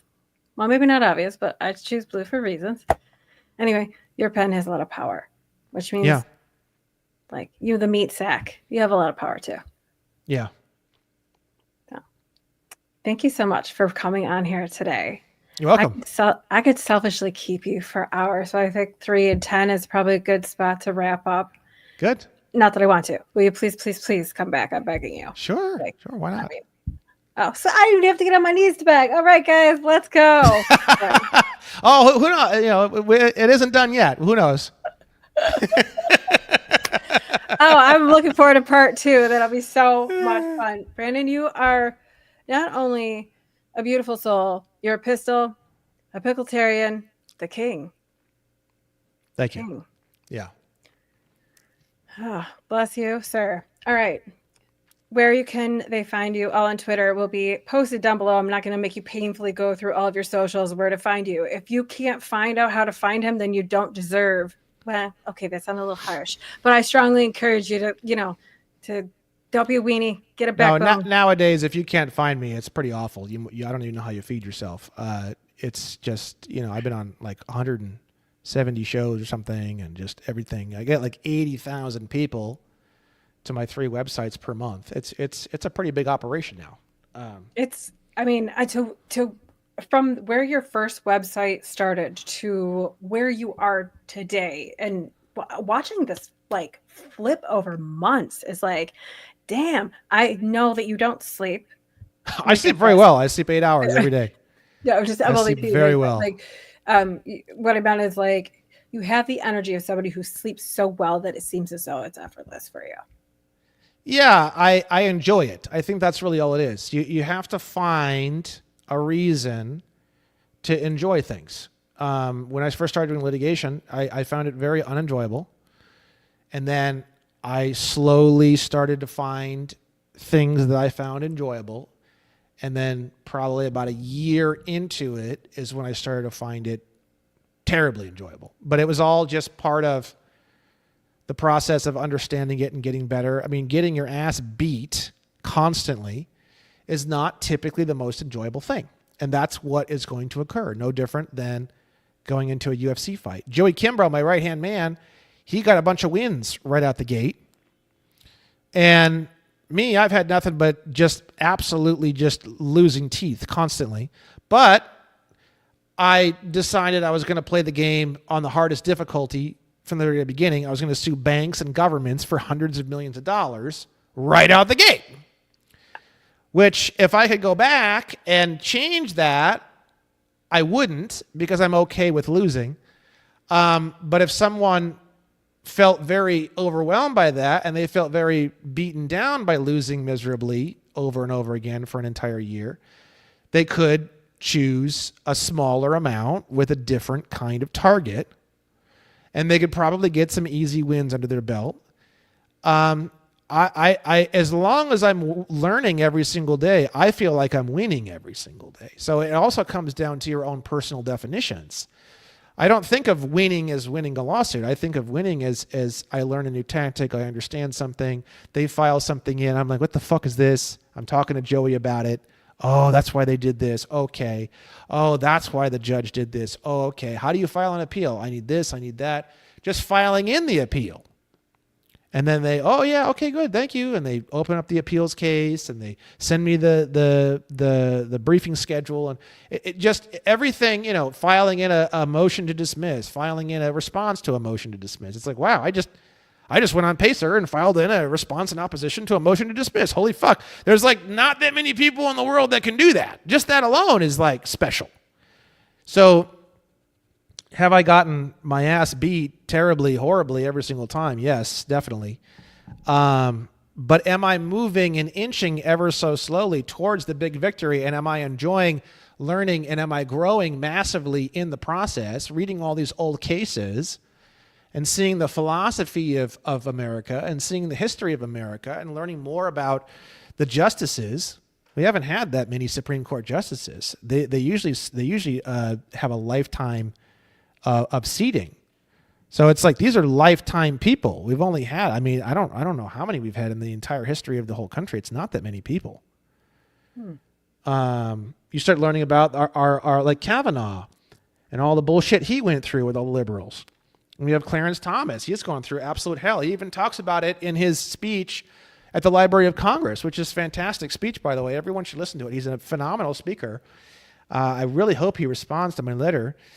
He talks about the worst part about the job of a Supreme Court justice is the public and being publicly attacked and the public pressure and the awful emotional decimation, which you start going down those rabbit holes and you start finding out things like George Soros has entire nonprofits where all they do is pay people to go out and create all this fucking noise and upset and make these people's lives a living fucking hell. Kavanaugh went through it. People saw that during COVID. Kavanaugh crying, grown man crying because the whole world is fucking caving in on him over all this fucking dumb bullshit that had nothing to do with anything. Just noise. So, learning about that and learning about, our culture and the changes of our culture. And then obviously the biggest change in our culture was the Dred Scott case, Dred Scott versus Sanford and the slaughterhouse cases. And I've become basically a master at those cases, even though I'm still reading them over and over and over again, trying to understand them better. But, I would consider myself a specialist in Dred Scott versus Sanford and the slaughterhouse cases. Because if you compare me to anybody else in the world talking about these cases, I do know more about these cases than anybody else. And the reason why I know more about these cases than anybody else is because I think it's the most important cases that have ever happened in the entire, literally everything, all roads point to Mr. Miller in the slaughterhouse cases. Everything leads there. And when you go on,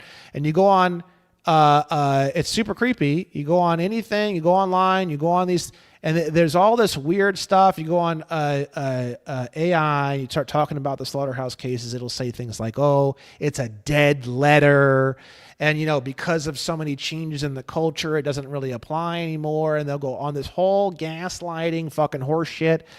Nothing has ever qualified, overturned, or modified what's in the 1873 slaughterhouse cases with Mr. Miller. 1 nanometer. Oh. 1 billionth of a millimeter has not budged since April 14th, 1873. The slaughterhouse cases is just as real and just as alive and just as active. And it's active right now as we're talking and having this fucking conversation just as much as it was on April 14th, 1873. And anything you read otherwise on the internet is complete bullshit. And it's an attempt to deflect your attention away from the most important court case that has ever occurred.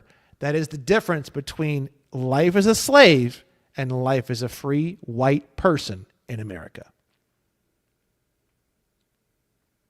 Beautifully said. The resource is all right there. He started dancing over the top of them. It's up to you to dig a little bit deeper. Get those paddles out, people. Let's go. And for a normal person with a normal reading comprehension to read the slaughterhouse cases, maybe a couple hours. It's not going to be this grueling, horrible, awful, terrible thing. If you have a very low comprehension of reading, you should take your time and clear up a lot of the words, just normal ass words in a dictionary. Be very, very careful. Go very, very slow. It's very, very important. Read it over and over and over. And then you can read Dred Scott versus Sanford too. I don't think the slaughterhouse cases is absolutely, positively, you have to read it, and you have to read it many times. Dred Scott versus Sanford is interesting because it's like what they're trying to handle in the slaughterhouse cases. But in terms of like overall application and in terms of like what impact it has on your life, the slaughterhouse cases is the only case that has an impact on your life. Dred Scott is like, if you want background information to understand slaughterhouse better, you would read Dred Scott, right? But slaughterhouse, that's everything is slaughterhouse. Everything is slaughterhouse. Slaughterhouse is everything. All roads, the California Vehicle Code, take it all the way back, slaughterhouse. The criminal codes, take it all the way back, slaughterhouse. You take anything except the Bill of Rights and stuff that was here before 1873. That's totally separate. That's for state citizens, free white person, right?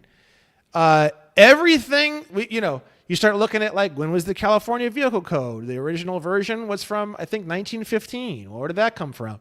And the Federal Reserve, 1913. Where did that come from? How did that happen? How was it 1873? We didn't have a whole lot going on before 1873. And now all of a sudden after 1873, it was this and then that and then Social Security and then the Emergency Banking Act and then this and that and the creation of this and the California Vehicle Code and the police and municipal businesses and City of Glendale and now it's this like gigantic fucking overbloated beast. Where did that all start? It started with the slaughterhouse cases. It all runs back to the slaughterhouse cases. And the reason why the country is the way it is because people do not understand the definition of the word persons, especially in relation to the first clause of the 14th Amendment, of which Samuel Freeman Miller in the slaughterhouse cases is crystal clear regarding. Your life is a nightmare because you don't understand the definition of the word persons in the first clause of the 14th Amendment, and the person, who would be a people, who's going to help you, the only guy who can give you understanding of what that whole thing that's destroyed this country means is Samuel Freeman Miller in the slaughterhouse cases. All right, just some light reading, and I love it. I'm going to put that to task. I actually have a list of things that they should be aware of before they send out first notices. They should be aware of before they send out any of these things. Do some homework, do some research so that you have a foundation, a basis to stand on. And that's not so that when people come at you sideways with this information, because I'm sure that you get people all the time who are like, you're insane. Like literally, I was trying to explain the difference between a blank endorsement and a special endorsement. But anyway, I was trying to explain the difference on it just at a very basic level. And I was almost in tears. They were like, no, you're wrong. That's not how it is. And I was like, oh my God, no. So, like having that foundation underneath you makes it easier to be like, this is why I'm saying this. This is where it's coming from. This isn't black and white. Well, the first question they have to understand is what is money and what is in their wallet and what is a negotiable instrument. If you can't get them that far, there's no point to go any farther than that. That's the end of the discussion. Yeah, I could not get past the negotiable instrument part. I was like, money in its most basic element, money is silver coins that are 371.25 grains of fine silver, which is 0.999 or above. How many people are going to tell you that? Nobody. There's no banker on the planet that's going to tell you that. Negotiable instruments, UCC 3-102. This article is regarding negotiable instruments and does not have anything to do with money. Does not have anything to do with silver coins that are 371.25 grains of 0.99 or above fine silver. Great. So what's left? Negotiable instrument. Great. What's that? It's only two things. They're pretty much very similar too. There's not a whole lot of difference between the two. There's a little bit of different functionality. When you issue, the first issue of a note has a couple special rules that we didn't cover.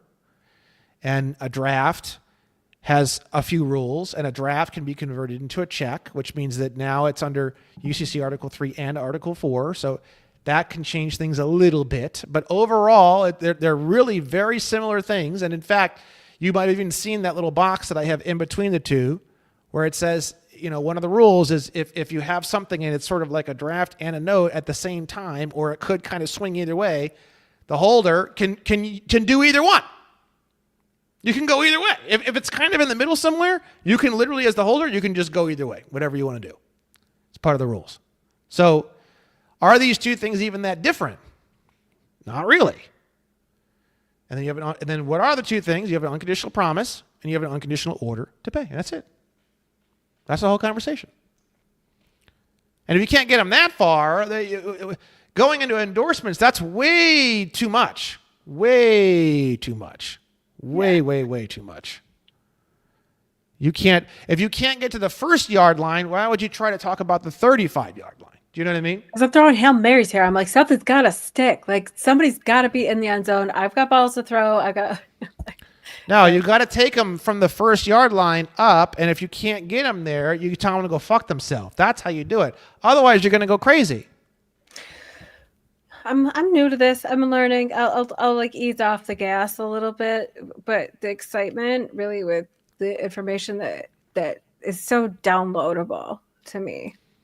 Yeah, you have to find, it's a big issue. It's something that I'm definitely been thinking about for a long time. I do have some things that I'm kind of looking at and some things that I'm kind of wondering.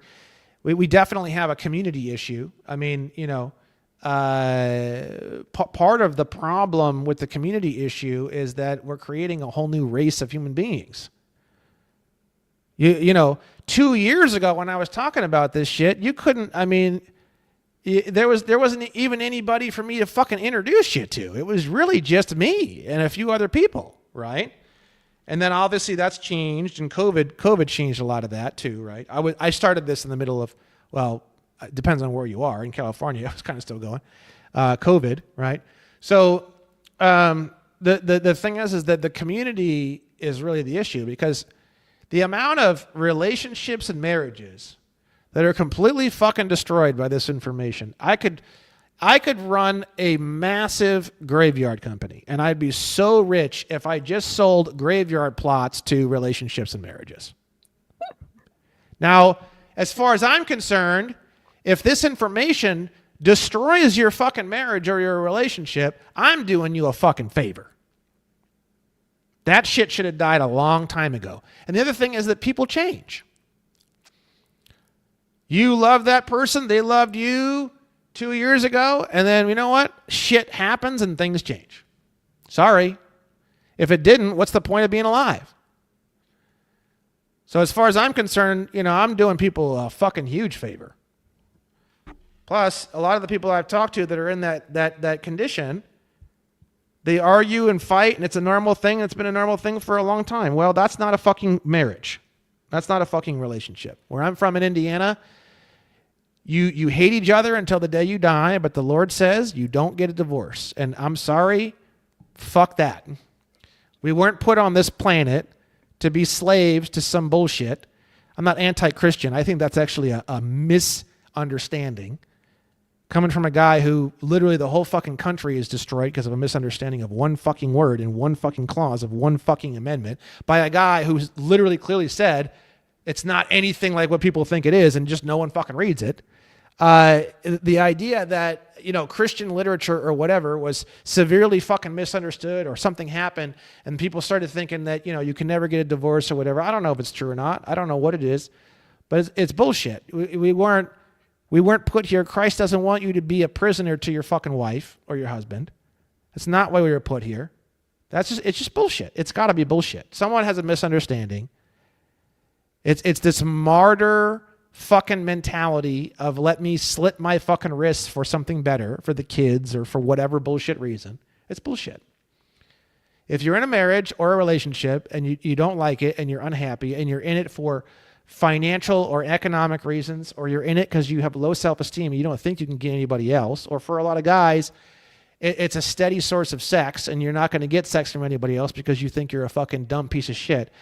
Don't band-aid all of that by staying in the relationship. Instead, learn how to make money, learn how to economically support yourself, and love yourself enough to get the fuck out of a shitty, toxic relationship.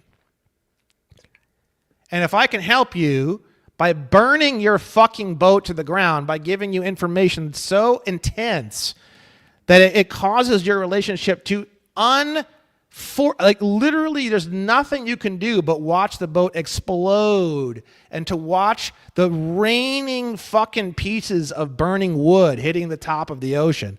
That's exactly what I'm going to do. And I'm going to be laughing and enjoying a Mike's Hard Lemonade and a fucking cigar and a folding lawn chair while I watch you and laugh.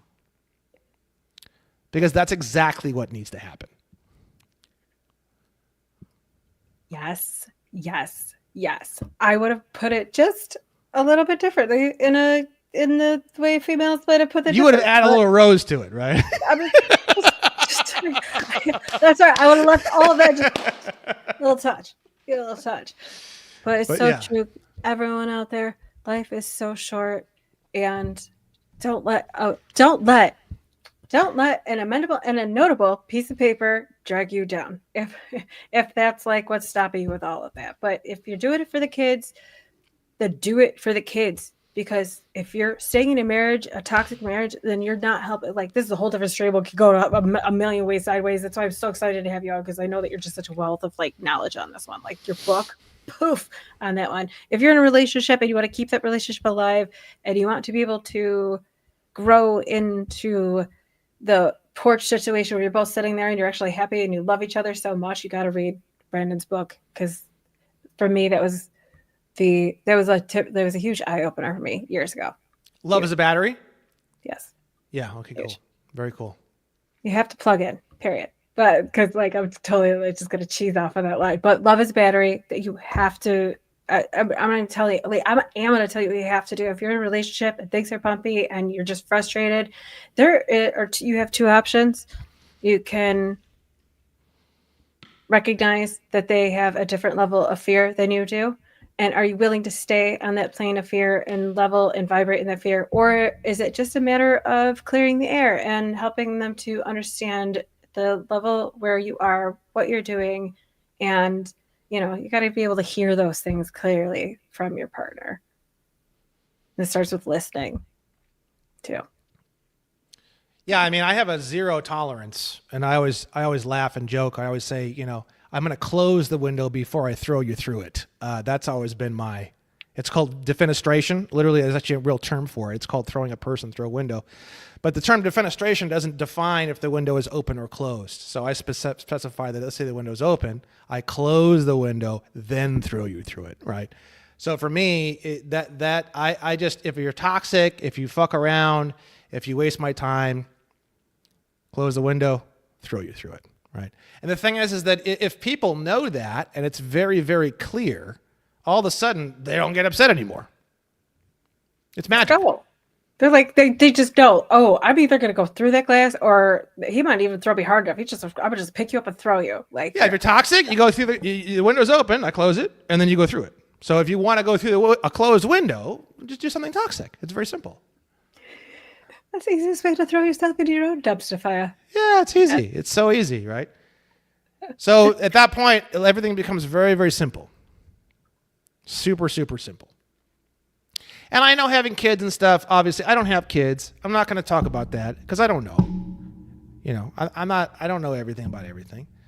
But as a single dude, I will say it's become very, very nice and very, very simple.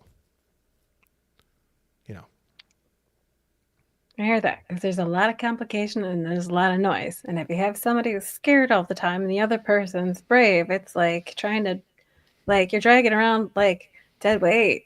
It feels like, So if they can't if this information makes you feel free and the other person is like a weight around your ankle, like nobody's telling you to blow up your whole life, but like, someone's knocking at your door and there's light at the end of the tunnel.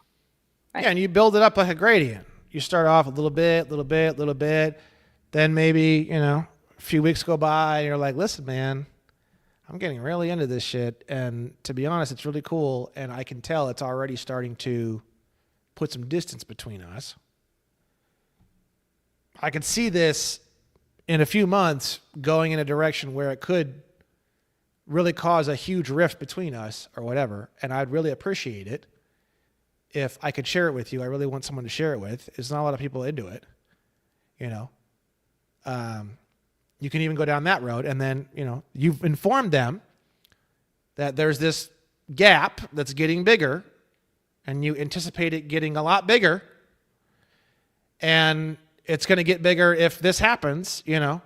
And I want this thing, which I want to share this with you, and I want you to, it becomes, you know, you don't want to force it on somebody, but at the same time, it's like, hey, in 2 months, I can see this thing going in a direction where, you know, it's just going to be driving us apart more and more and more, and I could see that kind of falling off a cliff at some point in the future. You know, I'm not trying to force anything on you. But if you really want to, what's more uncomfortable for you? Is it more uncomfortable for you to look at the information, or is it more uncomfortable for you to lose the relationship, possibly, eventually? You know. And you got to think, if it's more uncomfortable for them to look at the information than it is to lose you, well, you've already got your answer. It tells you everything you need to know right there. Yeah, you've already got the answer. Fuck them. Why not leave today? If that's the answer, I'll just leave today. Pack my shit up right now. Why wait? Communication. Yeah. That's why I love the whole process of I love the whole process of opening up and like just showing people's minds of debt verification. Just we'll start there with that one. It's probably my favorite because it's the easiest way to get people interested into, you know, hey, what's going on for you out there? Anyway, so walking people into that, it's really honing their communication skills. Because when it's difficult to think, to respond to those things, it's so heavily charged emotionally. Because what is gold, silver? It's currency and energy. Energy is like, that's all we're really, like you were saying with sex and money. Sex and money, it's currency. It's energy. That's all we're exchanging out there. We just use it in different forms. We use it in promissory notes. We use it in Federal Reserve notes. We use it in gold, silver coins. But it's just energies at the end of the day. Yeah. So what's your energy like with your partner on those things, you know? Yeah. Yeah. When you're lucky, you got one that's got the same good energy. And it's not a matter of keeping up with you. It's a matter of, I have no idea what's going on with you right now, but you know, if that's where you want to go, I support you and I'll learn as we grow. Yeah. But if there's no discussion and no conversation, it's you're doing this. Okay, you can acknowledge their fear in the moment. All right. What I heard from you was a little bit. I heard your fear.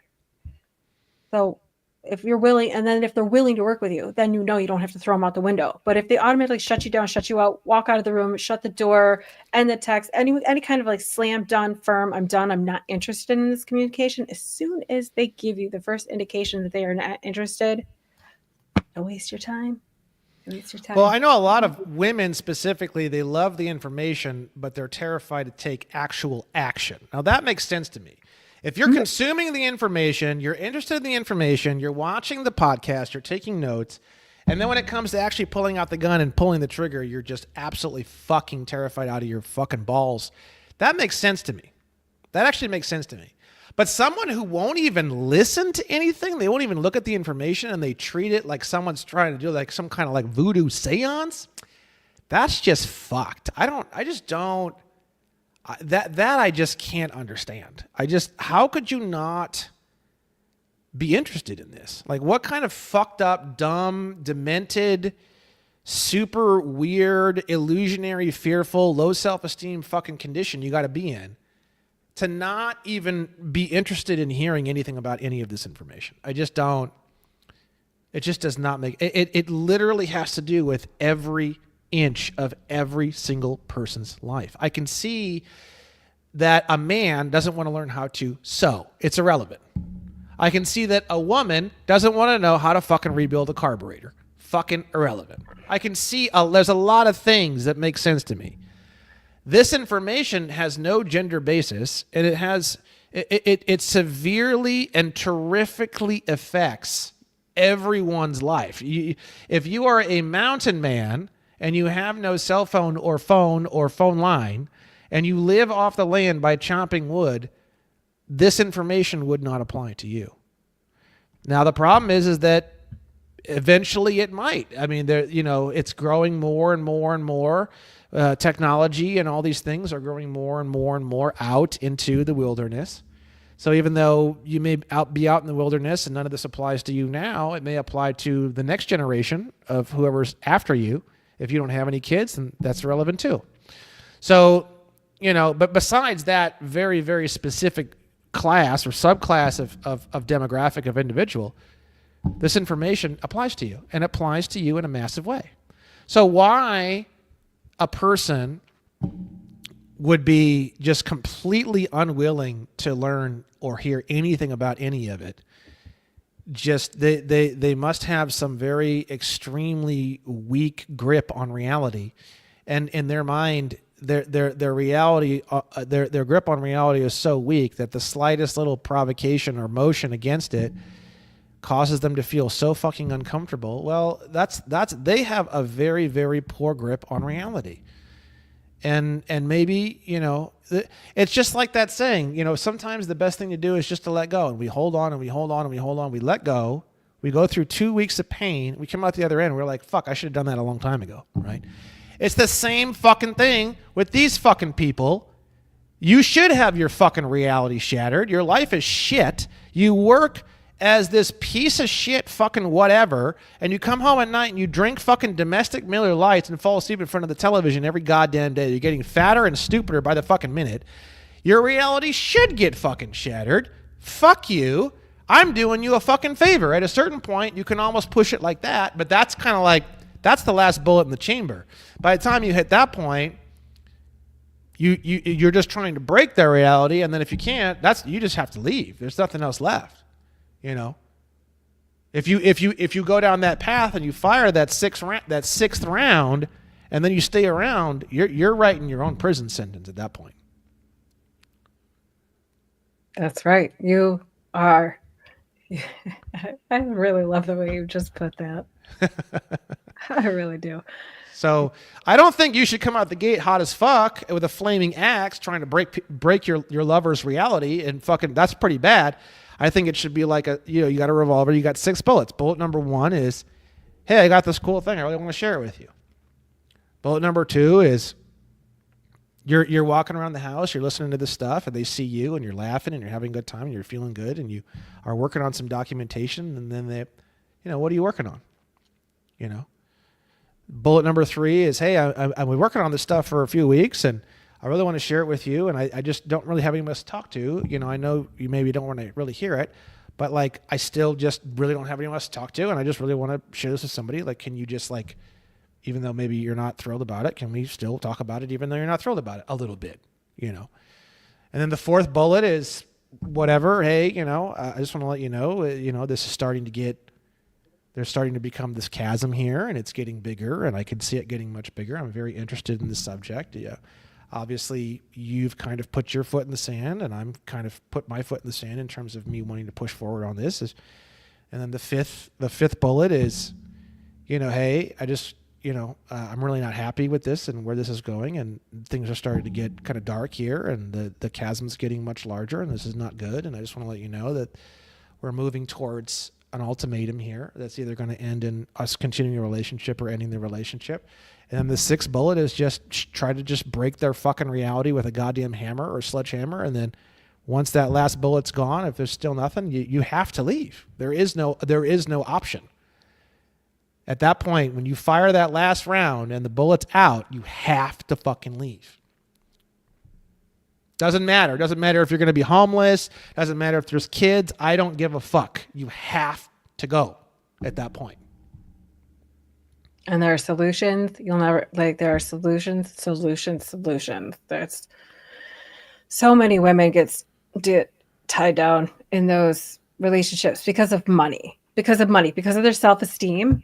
and the way their relationship with money. And to me, there's some myriad of reasons why I want to get out there and help these ladies. Not one of them is girl bosses rule. Not one of that. That's like feminist Nazi bullshit. No, it's cohesive relationships where you're communicating with your partner. It's conscious conception.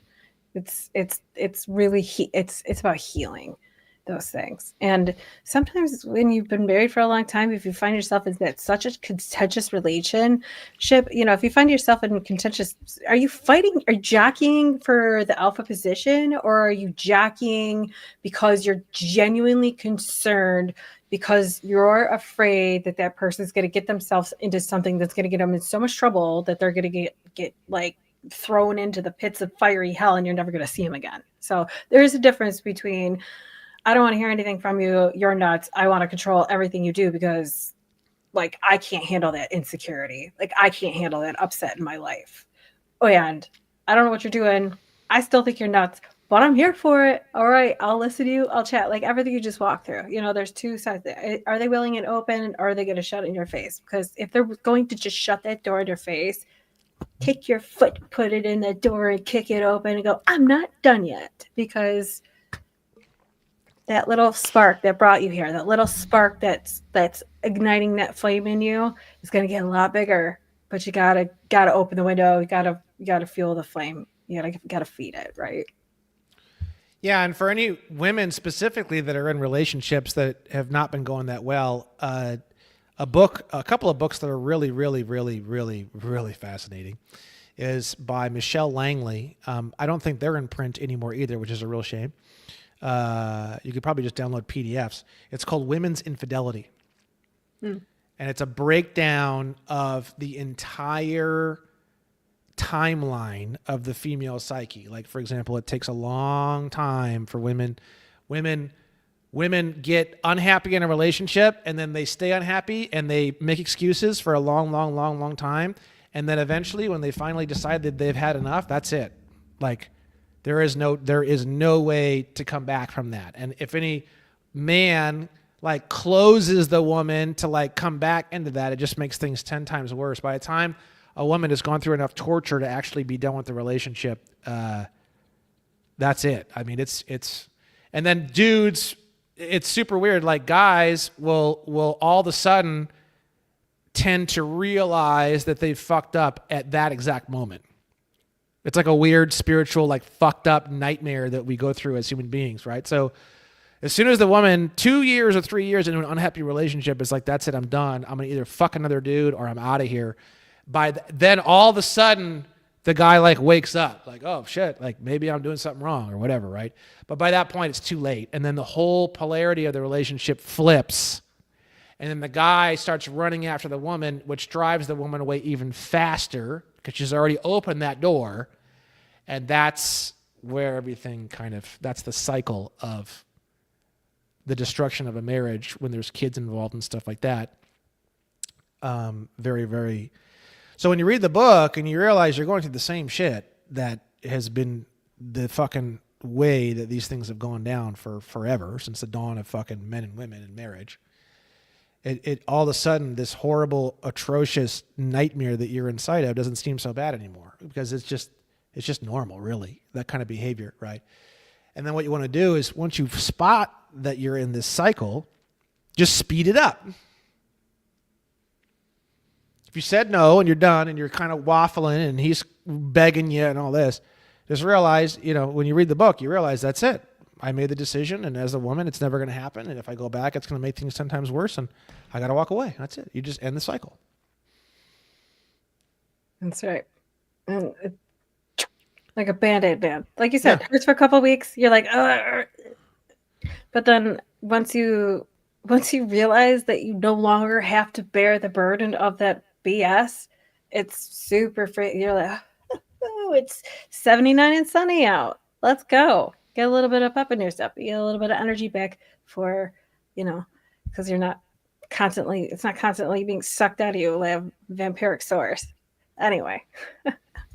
Yeah, and women really have it a lot easier than men. They don't think they do, but they do, because A woman can put on a nice dress and look cute and go out and meet somebody and fucking, whatever. Uh, in my favorite book of all time, Zamparian's The Alabaster Girl, he explains women are never really truly single. Women are always in the game. They're going to get hit on. If they go in public, they're in the game. There's no way for a woman to like opt out of the fucking game. It doesn't exist, right? Whereas a guy, when he's in a relationship, he actually isn't in the game. Most guys, unless they're out of this world fucking gorgeous or out of this world fucking famous, and they have to be on some insanely high level to hit that almost nobody ever hits, they're out of the game. If they don't put forth effort into the game, they're not in the game. So they completely take the effort out. They're not in the game. Women are never out of the game. If you go in public, you're fair game. If you're within the vision of another man, you're fair game. You're in the game. Whether you like it or not, it doesn't make a difference.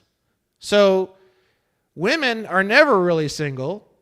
And guys are. So guys are in a 4-year relationship. They've never had anything from anybody unless they're cheating or unless they're actually actively going out and doing something. So they get hit way harder by that. And plus women have way more ability to see in the future. Women are like hawks. They'll see like, okay, in 3 months, this boat's going down. I got to figure something out. Guys, the boat, we're already fucking knees deep having a cigarette like, oh, what a beautiful day. We don't see the boat's going, man. And in a month, you're going to be drowning. And we don't see it, right? So women are like this. They see 2 months, this boat's going down. There's a few boats over here. Which one am I going to jump onto? Because I got to jump on another boat. So they're already visually going to hop from this boat to that boat while it's going down. It's like Pirates of the Caribbean when he pulls into the dock and he's on the top and he steps off right at the last moment. That's like a woman. So the woman just right up the very end. The dude doesn't even know what's going on. Boom, right into the water, right into the fucking water, right? So that's the difference. And Michelle Langley's book is really good going over the difference between those two, and she covers all that in great detail. So the thing is that guys have to work a lot harder. Plus, they come out of a relationship totally rusty. They haven't had any female anything besides that one woman for God knows how many years. So women can kind of step back into that role pretty easily. Put a dress on, go out. You've been in the game. There's no way to get out of the game. You live your life in the game. That's the end of the story. There's benefits to that. It can be annoying as a woman, but there's also benefits to that too, where if you do walk away from a relationship, you've been in the game all this time, just get out there and you're back in the game again, right? And I get it, especially for women who have been married for a long time, they get back in the game and their main complaint is, guys don't approach me. What the fuck happened? I go out, I drop the fucking proverbial hanky, I wink from across the room. They still don't fucking approach me. Do men even have fucking penises anymore? I get it. It's a real issue, right? So that's a whole nother issue. I don't really know what to say about that, but I mean, we could do another show on Me Too. Yeah. Yeah. So it's a fact, but it really, all of it just comes down to self-esteem. I'm not being in a fucking toxic relationship. If that means I got to sleep in my car for a couple of weeks, fuck it. So be it. If that means I got to go out to the bar and pray to God someone fucking takes me home for a couple of weeks, I got nowhere to go, straight cat, so fucking be it. It doesn't fucking matter. It's staying in a toxic, fucked up situation that never seems to have any fucking end to it. That's a low self-esteem behavior. 100%. 100%. And learning information like the information that Brandon shared with you today, that he shares with you on his website, that he shares with you when he is pulling himself away from his due diligence of his own explorations to share these things with you. He is offering you a hand up into the world of self-esteem, the world of esteem within. You carry yourself highest because you don't assign to the bullshit term Illuminati or elite. Illuminati, elite, no, enough. Like, you are right there with them. And once you realize the power of your own pen, the diplomatic immunity that you give yourself kind of is self-soothing. Self-esteem is the ultimate diplomatic immunity. Yep. And And then um, self-esteem is you can only, I mean, a really good kind of stupid ass cliche that you could say is you can only fill up other people's cups if your cup is filled. I mean, think about it. I mean, that's just, if you don't put yourself first and you don't not in a selfish, there's put yourself first and people think like that means like slitting everybody's throat to get ahead and blah blah blah. I'm not talking about that. I'm talking about put yourself first, fill your cup, make sure you're happy and you've got what you need and you're chilling, right? Don't go off, and a lot of these guys, these big business guys, they go off and they want Lamborghinis and then this and that, and it's just one thing after the next till the day they die, and it's all fucking worthless. Can't take it with you. Make yourself happy. A car that makes you happy. If it's a Lamborghini, fine. Do you need 17 Lamborghinis? No. Do you want a Lamborghini and a McLaren? Okay, fine. But it gets to a certain point where, even Andrew Tate talks about it. After a few of those, that's it. There's nothing else. What else is there? What else are you going to get from, you like sports cars? Okay. Well, you got G Leno, but he's got the money. He's been doing it for a long time. He loves he's a collector. It's a whole different thing. But going on this endless fucking chase of next house and next this and bigger jet and bigger Lambo is just fucking dumb. Give yourself a real goal. I want a decent apartment in a nice place to live. I want a car that isn't a piece of shit that breaks down all the time. I want something real nice. I want something painted. I want something where the back window's not smashed in. To some degree, you could go that far. You could even say, I want, for me, I have a Shelby GT500, a 2009. It's not anything crazy, but it's gorgeous. It's got a lot of modifications done to it. It's quite an experience to drive it. It's like a whole, it's like driving a freaking race car. It's the craziest is it the fucking thing black in the one? world. Yeah. Ah, So to get a car to run and drive and perform the way mine does, you got to spend $250,000 fucking dollars. Whereas if you just take an older car and modify it, it's a lot easier to get that kind of thrill and excitement and power out of a car. You can take a 10-year-old car and put $10,000 or $15,000 into it, and I can rip the doors off of a Ferrari or Lamborghini. I mean, absolutely rip the doors off of one of those things, right?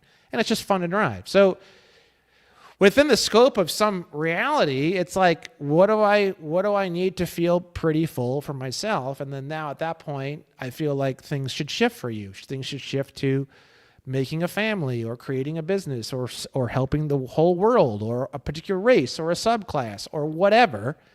And I feel like that's what I'm explaining is when a girl becomes a woman and when a boy becomes a man is when they get off of their own shit and they've figured out how to at least have their own cup filled enough to where now they can start to look out into other aspects of life and their overall sphere of influence can grow beyond just the problems of themselves. nailed it. Nailed it. Because that's where it all starts. And my information does definitely do that for sure. It does. If if you can't sit up straight within 3 months of going through the sign up for his course, please. Like this, I cannot encourage you enough to sign up for, where is it? Contract Killer Course 2.0. He told us tonight that the 3.0 is coming. Start with the 2.0. Because Yeah, don't wait. I don't know how long it's going to be. People are like, oh, should I wait? No, you shouldn't wait for anything in life. What the fuck is wrong with you? No, because it's out there for the taking. And once your esteem rises that far high in yourself, then you can understand that that's not a selfish act because there is such an abundance, especially of this fiat system that we're in. There's such an abundance. Trillions, sextillions are numbers. Quantum computers are here for a reason. Quantum computers can read up to sextillions and beyond. They're able to quantify that math. That is why we're putting those systems in place. That's why crypto's existing. Why do you think you're seeing so many decimal points before, and you can't even accumulate a whole unit? Well, you could if you wanted to accumulate a whole unit of Bitcoin, but it's much more difficult these days. They're just this is a training. This is like, I don't even want to say it because, golly, if like we haven't been banned already, it's just like it's just training, So this is a way to train ourselves to, live as a shiniest meat sack you could possibly put yourself into. That's all I'm going to say. He really just lays it out here. It's digestible. If you can't get through this, and you know, gotta help you. Yeah, I mean, you're behaving and acting and telling everyone that you're a released African slave all the time, and really, that's just as ridiculous as it sounds. And that's really the primary issue, which I know it sounds totally crazy for most people, especially hearing that for the first time. It's just like the craziest thing they've ever heard in their entire life. The whole issue with my whole life is that I'm telling everyone and telling the government that I'm a released slave of African descent. Yeah. So, I mean, I know it's fucked, but that's the truth. That is the truth. All right, I'm going to end that here. There's zero chance that I am going to let you go without asking a zillion more questions, which is going to lead about 2 more hours, and I don't care. But thank you so much for being here. Is there anything else is there anything that you wanted to share or promote before we sign off from our live stream? No, it's all good. Okay. All right, guys. Thank you so much for tuning in. I'm wrapping it up here. I will be posting this to all of our socials. This will also be going out to every single Apple Podcast, Spotify, YouTube, Amazon Podcast, TuneIn, Castbox, Pandora, iHeart, and Listen Notes. So you guys should be able to find this episode many, many places. This information needs to be shared. Thank you for not being a scumbag and sharing it in the way that it should be intended. So thank you. Thank you. All right. Bye, guys. See you later. Bye-bye. At Vibra Finance, we seek out the hidden gems in cryptocurrency. We will tailor your portfolio to work for you. Are you ready to transition your investments from traditional markets to cryptocurrency? Are your coins staked and earning interest? Are you overwhelmed with all the jargon in crypto? Is your portfolio underperforming and you want to reposition into consistent winning blue chip coins and viable projects? Do you feel like you missed out on DeFi, Metaverse, and NFTs? Here at Vibra Finance, we provide you with the data, skills, and tools you need to stay on top of the digital asset market. Vibra Finance, we are the future of crypto.